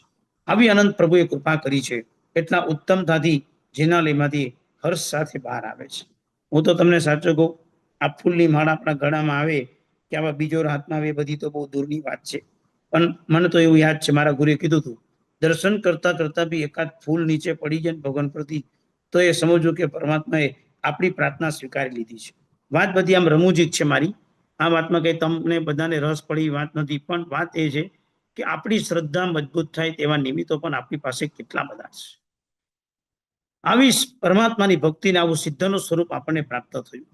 આવું મહિના સુંદરી એટલી સરસ એની ભક્તિ કરીને બાજુમાં જ ઉપાસ રહી હતું. અને ઉપાશ્રયમાં પ્રવેશ કરે છે. ઉપાશ્રયમાં મુનિચંદ્ર શ્રીજી મહારાજા બિરાજિત છે, આચાર્ય ભગવંત છે, એટલે એમને વંદન કરવા માટે જાય છે. ગુરુદેવ જ્યારે મહિનાને જુએ છે, જબરદસ્ત વૈરાગ્યવંત ગુરુદેવ છે, પણ મહિનાનું શંકિત અને બ્રહ્મચર્ય પણ એટલું જ પરાકાષ્ઠાનું છે. મહિના આજે એકલી કેમ? કારણ કે ગઈકાલ સુધી મહિના રાજ દરબારીઓ સાથે, સેવિકાઓ સાથે, ગણિકા એની પોતાની દાસીઓ સાથે, એમની પોતાની રાજ રસીલા સાથે કેટલા બધા ફળ નૈવેદ્ય સામગ્રીને રોજ જીન પૂજા કરવા માટે આવતી હતી. આજે કાંઈ નહીં, સાદા કપડાં, કોઈ શણગાર નહીં, રાજ રચીલું નહીં, કોઈ રજવાટ ઠાટ નહીં, કોઈ દાગીના નહીં, આભૂષણ નહીં, પરમાત્માની કોઈ વિશિષ્ટ મહિના આજે એકલી કેમ? આ શબ્દ સામે સાથે મહિના ત્યાં ધ્રુસકે રડી છે. ધ્રુસકે ધ્રુસ. ક્યાં રડવું? ભર સભા વચ્ચે લોકો નિંદા કરતા હતા ત્યારે નથી રડી. સગા પિતાજીએ ધરાર અપમાન કર્યું છે ત્યારે ઢીલી નથી પડી, આંખમાં આંસુ નથી આવ્યું. કોઢિયો પતિની સાથે પરણવાનું આવ્યું છે ત્યારે રડી નથી. ખાલી માત્ર 2 વખત રડી છે મહિના એના આખા ચરિત્ર ગ્રંથમાં. નંબર 1, જે વખતે પતિએ કીધું કે બીજો પતિ પણ જો તારે કર તો કરી લે, મારા તરફથી છૂટ છે, એને એ જ્યારે વિચાર આપ્યો ત્યારે રડી છે પતિની સામે. અને બીજા નંબરમાં એની આંખમાંથી આંસુ આવ્યા છે આ જગ્યા પર માત્ર ગુરુની પાસે. શ્રાવક શ્રાવિકા તરીકે આપણા બધાને પણ ક્યાં રડવું એના પણ વિવેક બહુ અદ્ભુત હોવા જોઈએ. ગમે ત્યાં રડવા બેસો ને તો ધર્મ નંદવાશે, ધર્મની લોકો નિંદા કરશે. ગમે ત્યાં ન રડાય, યોગ્ય જગ્યાએ રડાય. અને તે વખતના સમયમાં બાજુમાં રહેલા કોડ રોગથી વ્યાપ્ત ઉમર રાણાને જ્યારે ગુરુદેવ જોવે છે અને મહિનાને બીજો પ્રશ્ન પૂછે છે, મહિના આ ઉત્તમ નરરત્ન કોણ આવ્યું છે? બધા જેને કોઢિયો જોતા હતા, જેને હાવ પસ અને મળથી ભરેલો ગંધરો જોતા હતા, જે શરીરથી રોગગ્રસ્ત હતો, 700 કોઢિયાઓ તો બહાર બેઠા છે, બધા રોગગ્રસ્ત છે. મહિના શ્રીપાલને લઈને અંદર આવી છે અને ગુરુદેવ ખાલી આટલું કહે છે, આ ઉત્તમ નરરત્ન કોણ છે જે તારી સાથે આવ્યું છે? ગુરુની ઓળખ કેવી હશે? કોઢિયામાં ઉત્તમ નરરત્નના દર્શન થાય છે અને મહિનાને કહે છે, કેમ આજે એકલી પરમાત્માની ભક્તિમાં ખાલીપો કેમ છે? આ બંને પ્રશ્ન કેટલા ઊંડા છે એનું મનન મંથન કરજો. આવતીકાલનો દિવસ આચાર્ય પદ પાડે પડાવે પંચાચાર વિષય પર આપણે બધા આચાર્ય પદની ભૂમિકામાં હાજર હશું.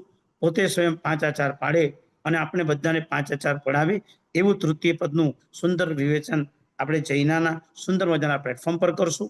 સાથે સાથે 31 તારીખ આઈએસટી ટાઈમ 9 વાગે બહુ સરસ મજાનો એ જે ઈએસટી ટાઈમ પ્રમાણે 9 વાગે ઓમ ભ્રીમ અરમ નમઃના જાપ આપણે બધાએ સાથે મળીને આપણે જાણીએ છીએ જગતમાં કેવી વિપત્તિઓ છે, આવે છે અને આવવાની છે. આપણી આંખ સામે દેખાય છે. આ બધું બહુ સીધું નથી. પછી જ્યોતિષના એંગલથી વિચારો કે વર્તમાનની બુદ્ધિના ક્ષેત્રથી વિચારો કે જગતના ક્ષેત્રે જાઓ. ભયમાં નહીં જતા, ભાવમાં જજો. શું થશે એવો ભય ન જોઈએ. આ બધામાં પણ મારે બહુ સરસ રીતે સમય પસાર કરવાનો છે. Weight and watch. આ સિદ્ધાંતના આધારે પુણ્યને મજબૂત કરવા માટે, પુણ્ય વધારવા માટે, દ્રઢતા કરવા માટે સૌથી મોટું આલંબન આપણને મળે છે જાપ. એ પણ એક નહીં, સામુદાયિક જાપ. એના માટે બહુ સજાના આશીષભાઈ અમદાવાદથી જોડાશે અને આપણે બધાને સામુદાયિક જાપ કરાવશે. ઓમ રીમ અરમ નમોનો જાપ માટે જેટલા બને એટલા બધા લોકો મેક્સિમમ પીપલ જોડાજો. બધે ચારે બાજુથી જોડાજો તો બહુ આનંદ થશે. અને સાથે સાથે આરાધના કરતા કરતા બસ સુખ એક એવું છે જે સંપત્તિમાં ભેગું કરવામાં સુખ નથી, પણ ભોગવવામાં સુખ છે. ભોગવી શકતો નથી તો ખરેખર મળેલી સંપત્તિને સદવ્યય કરી દેવો, એને સારા ક્ષેત્રમાં વાપરવી, એને સાત ક્ષેત્રમાં વાપરવી અને પુણ્યને ખરેખર મજબૂત કરી દેવું, પુણ્યને ઊંડાણમાં મૂકી દેવું, પુણ્યને પ્રભુની કૃપામાં મૂકી દેવું, જેના કારણે પરભવની અંદર એ અનુભૂતિ મને થાય, એવો અહેસાસ થાય. એવી અનુભૂતિઓ સાથે આજના પ્રવચનમાં પૂર્ણાંતિ કરું છું. જેનાના વિરુદ્ધ કંઈ પણ બોલાયો તો મિચ્છામિ દુક્કડમ. દરેક ક્લાસમાં એક નાનો નિયમ આપું છું. આજે પ્રશ્નોત્તરી લેતા પહેલા એક નાનો નિયમ આપીશ. આજે 4 વસ્તુ ખાલી સીધા પહેલા વિચારવાની. સિદ્ધનું સુખ શું? તો કે પરમેનન્ટ, પરફેક્ટ, પર્સનલ અને પેરામાઉન્ટ, પ્યોર. સિદ્ધનું સુખ આ છે. બસ આટલો વિચાર કરવાનો. બીજો નેગેટિવ વિચાર નહીં કરતા કે આપણી પાસે ક્યાંય સુખ નથી, દુઃખ છે. રડવાની બેસતા. આલંબન મોટું લેજો. આ સુખ મને જોઈએ છે. મારી પાસે શું છે એની હું વાત નથી કરવાનો. મારી પાસે શું હોવું જોઈએ એની આપણે વાત કરવાના છે. અભિલાષા મળશે. નંબર 1, ફરીથી એકવાર 4 વસ્તુ વિચારવાની. સિદ્ધનું સુખ પરમેનન્ટ, પરફેક્ટ, પર્સનલ અને પેરામાઉન્ટ છે. આ 4 વસ્તુ વિચારવી. આટલો નાનો નિયમ. નવોદાનો સિદ્ધાનમ નવોજનો અર્યાસકમ સદાવકારણમ પશ્ચિ. હવે કોઈને પણ પ્રશ્ન પૂછવો હોય તો પ્લીઝ આપ જણાવશો.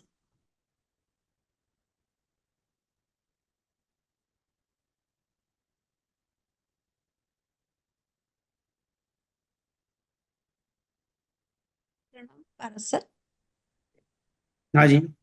હા, આપે કીધું રાઈટ કે નિયાણું નહીં બાંધવાનું. તો આપણે આમ યુઝ્યુઅલી સાધુ ભગવાનને જોઈએ કે સાધ્વીજી ભગવાનને જોઈએ તો એવો વિચાર તો આવી જાય મનમાં કે ક્યારે આ ચારિત્ર લઈ શકીશું કે ક્યારે આ ભાવમાં. તો ભાવના ભાવી શકાય, નિયાણું નહીં. ભાવના ખાલી ભાવી શકાય એ રીતે. ઓકે.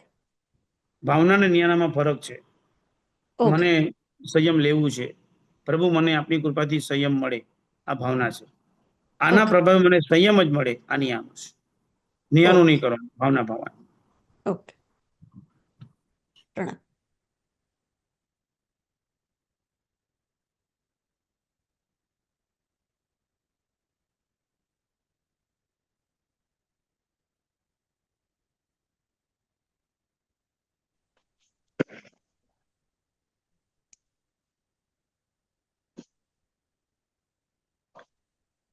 પારસભાઈ, તમે વ્રતોને સ્થિર કરવા 5 પ્રકારની ભાવના રાખો એવું કહ્યું, તો એ 5 પ્રકારની ભાવના કેવી? દરેક વ્રતની 5 પ્રકારની ભાવના બતાવી છે. 5 મહાવ્રત છે, એની 5 પ્રકારની ભાવના તત્વાર્થાધિગમ સૂત્રમાં તત્સ્થૈર્યાર્થમ ભાવના પંચ પંચ. દાખલા તરીકે તમે એમ સમજો કે આપણે આપણા જીવનમાં કોઈ પણ વ્રત લીધું. દાખલા તરીકે એસ્પોર આપ શ્રાવિકા બેન છો અને આપે માનો કે બ્રહ્મચર્ય વ્રત લીધું, કોઈ પણ એજમાં આપે લીધું, ચાહે યુવાન વયમાં ચાહે મોટી વયમાં. હવે આ વ્રત એકવાર લીધું તો ખરી, ઉત્સાહમાં લીધું, ગુરુની સાક્ષીએ લીધું, ચતુર્વિધ સંઘની સાક્ષીએ લીધું, જ્ઞાન સમક્ષ લીધું. હવે એમાં ટકી તો રહેવું પડશે. ટકી રહેવા માટે ભાવનાઓ બતાવી છે કે કઈ ભાવનાઓ ભાવશું તો વ્રતમાં ટકી રહીશું. તો એ વ્રતની સ્થિરીકરણ માટે ભાવનાઓ બતાવી છે. એવી રીતે આ સંસારમાં ભલે આપણે આટલો સરસ ધર્મ કરતા હોઈએ, ભલે આ સંસારની અંદર આપણે આટલી બધી આરાધના કરતા હોઈએ, પણ એ કરતી વખતે આપણે આટલી સરસ ધર્મ આરાધના કરતા હોય તો પણ આપણને ક્યારેક ક્યારેક તો નિમિત્ત આવે જ છે કે જેને કારણે આપણા શરીરમાં નાનો મોટો રોગ આવી જાય, ક્યારેક ક્યારેક માથા ચડી જાય, ક્યારેક પેટમાં દુખાવો હોય. તો એવા સમયની અંદર અસુચિત્વ ભાવનો સમય હોવો જોઈએ. ક્યારેક ક્યારેક કદાચ બની શકે કે આપણે ધર્મ કરતા હોઈએ અને આપણા આખા કુટુંબમાં બધા લોકોનો સપોર્ટ આપણને કદાચ ન પણ હોય, કારણ કે બધા લોકો કઈ ધર્મ ન કરતા હોય, તો બધા લોકો આપણાથી થોડા દૂર રહેતા હોય. બની શકશે આ બધું જ ઘટના બને, આપણા પુણ્ય કંઈક સરખા ન હોય. તેવા સમયમાં આપણને એકત્વ ભાવના ભાવતા પણ આવડવું જોઈએ કે એગો નથી મેં કોઈ. ક્યારેક ક્યારેક આપણે ધર્મ કરતા કરતા આપણી ત્યાં બહુ જ વિઘ્નો પણ આવે, કારણ કે એક બાજુ આપણા કર્મ પણ આપણી પરીક્ષા બરાબર લે. ત્યારે આપણે ધર્મ કરવાનું માંડ શરૂઆત કરીએ ત્યાં આપણા સંસારમાં એટલું બધું ઉથલ પાથલ થઈ જાય કે આપણે રાતોરાત કોઈ દેશ છોડી બીજા દેશમાં જવું પડે, ત્યાં ઘણું કોમ્પ્રોમાઇઝ કરવું પડે, ત્યાં કંઈ જ ન કરવું પડે. મને યાદ છે વર્ષો પહેલા અમેરિકાથી એક શ્રાવિકા બેનનો મને ફોન આવ્યો હતો, ઘણા વર્ષો જૂની વાત કરું છું. એ કોઈક નાનકડા ટાઉનમાં રહેતા હતા, બહુ નાનકડું ગામડું જેવું કહેતા હતા, મને સમજાવતા હતા કે સાહેબ એવું નાનું કે અહીંયા મને 3 જ પ્રકારના શાક મળે છે, કોબી, બટાટા અને કાંદા. હું કરું છું ત્યારે કોબીનો બી કાર્ડ નહોતો અને બહુ ધાર્મિક બેન હતા, એટલે ધર્મ કર્યો હતો અહીંયા આગળ. અને અચાનક એના કર્મોના આધીન એમને પોતાને ત્યાં સંસારની અંદર ત્યાં કોઈ ગામમાં જોબ મળી હશે એમના શ્રાવકને, ત્યાં રહેવું પડ્યું. બેન પોતે જોબ નતા કરતા અને એમને જોબ નથી મળી અને શ્રાવકની જોબ એવા ઠેકાણે હતી એટલે સંજોગથી રહેવું પણ પડ્યું હતું. તો બેન રડતા જાય ને પૂછતા જાય કે હું આ ટાઈમમાં શું કરું, દીકરાઓને કેવી રીતે ખવડાવું.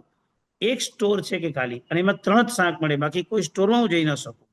મને એમને ગામનું નામ પણ કીધું હતું, મને નામ યાદ નથી અત્યારે, પણ કહેવાનો હશે માત્ર એક છે કે આ નાની નાની વાતોને પણ વિચારીએ તેને કઈ રીતે સ્થિર થવું પડે. સંજોગ તો માણસને કઈ પણ પરિસ્થિતિ આપી શકે છે. આજે ભલે અહીંયા બેઠું છું, કાલે મારા સંજોગ કઈ પણ થઈ શકે છે. એવા સમયમાં લીધેલા વ્રતને પાળવા માટે મને ભગવાને આ બધી ભાવનાઓ આપી છે: અનિત્ય, અસરણ, એકત્વ, અન્યત્વ, અસુચિત્વ, સંસાર, આશ્રવ, સંવર, નિર્જરા, બોધિ દુર્લભ, લોક સ્વભાવ, આવી બધી ભાવનાઓ આપી છે. અને હજુ વ્રતોની પેટા વિભાગ ભાવનાઓ બી છે: અનુવિચી ભાષણ, હિંસા માટે જૂઠ એટલે કે સાચું બોલવાને જૂઠના વ્રત માટે જુદી, ચોરી માટે જુદી, પરિગ્રહ માટે જુદી, મૈથુન માટે જુદી. આ બધી ભાવનાઓ ભાવીએ તો વધુ ને વધુ દ્રઢ થતા જઈએ. એટલા માટે આ ભાવનાઓ બતાવેલી છે. Thank you. હા, પ્રણામ. પ્રણામ.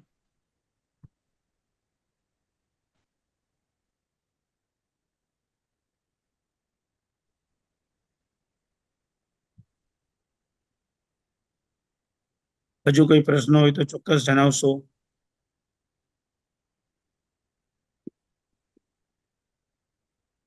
પારસભાઈ 10 સેકન્ડ રાહ જોઈએ, હજી કોઈનો ક્વેશ્ચન કઈ હોય તો.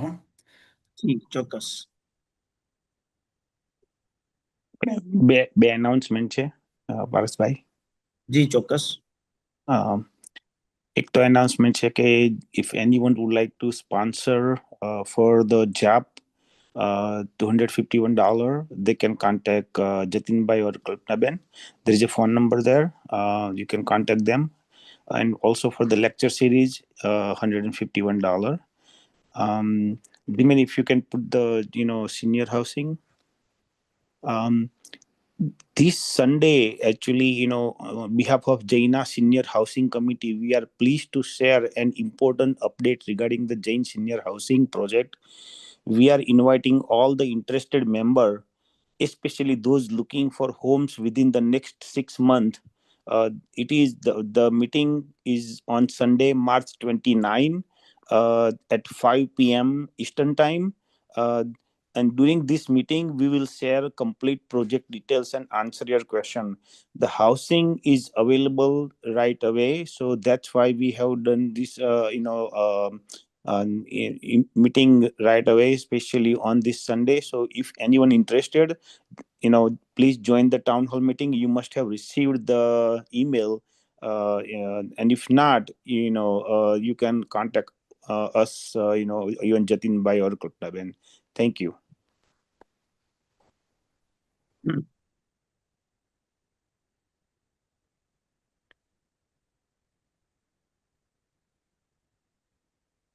કઈ 8 ગતિથી સિદ્ધ થવાય?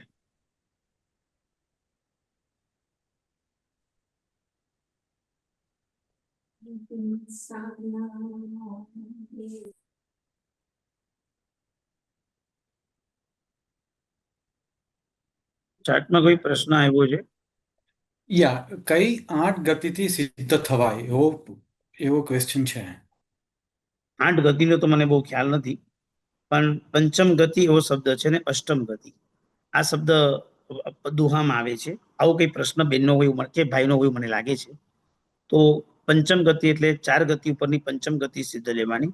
અને 8ની વાત આવે ત્યારે વિચાર એવી રીતે કરેલો છે, મનુષ્યમાં પુરુષ અને સ્ત્રી, દેવલોકમાં દેવ અને દેવી, તિર્યંશમાં તિર્યંશ પુરુષ અને તિર્યંશ સ્ત્રી, એટલે બે ગણો. મનુષ્યના 2, તિર્યંશ ગતિના 2, દેવ ગતિના 2, એટલે ટોટલ 6 થયા. નરકમાં માત્ર એકલો નપુંસક વેદ છે એટલે 7. અને આ 7 ગતિમાંથી અષ્ટમી ગતિ એટલે સિદ્ધ ગતિ એ 8. એ રીતે 8ની ગણતરી કરેલી છે. આવું આપનો આશય હશે એવું હું સમજુ છું, એટલે મેં આવું આન્સર આપેલું છે.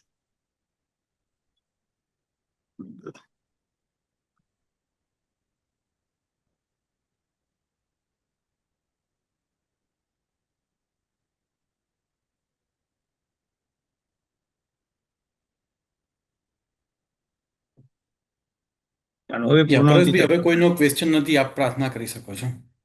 કામિમી સબ જીવે સભ્ય જીવા કમંતુ મે મિત્તિ મે સબ ભૂયે સુબેર મજ્જન કે નહી ચતારી મંગલમ અરિયંતા મંગલમ સિદ્ધા મંગલમ સાવ મંગલમ કેવલી પન્નત્તો ધમ્મ મંગલમ ચતારી લઘુત્તમ અરિયંતા લઘુત્તમ સિદ્ધા લઘુત્તમ સાવ લઘુત્તમ કેવલી પન્નત્તો ધમ્મ લઘુત્તમો ચતારી શરણમ ભવજામી અરિયંતે શરણમ ભવજામી સિદ્ધે શરણમ ભવજામી સાવ શરણમ કેવલી પન્નત્તમ ધમ્મમ શરણમ ભવજામી પાણાય મલમ ચોરિકમ મેવમ કોહમ માનમ માયલોમ પિચ્ચમ તાદોસમ કલમ અબખામ પેસુનમ રયરે સમદમ પરપરિવાયમાં વિચ્છત સલમ ચ વોસીસુયમય મુખમક સંસક વિક્યવમ દુઃખઈ નિબંધનાઈમ 18 પાવટાણાઈમ એગોહમ નથી મે કોઈ નામ ન સક સઈ એવ મદિન મણ સોપાણ મનુષા સઈ એગો મે સા સોપાણ સંજુ શેષામે ભાઈ રબાવા સપે સંજોગ લખના સંજોગ મૂલા જીવે ન પત્તા દુઃખ પરંપરા તમહા સંજોગ સંબંધમ સબ્બમ તિવિહેન ભૂસિર્યમ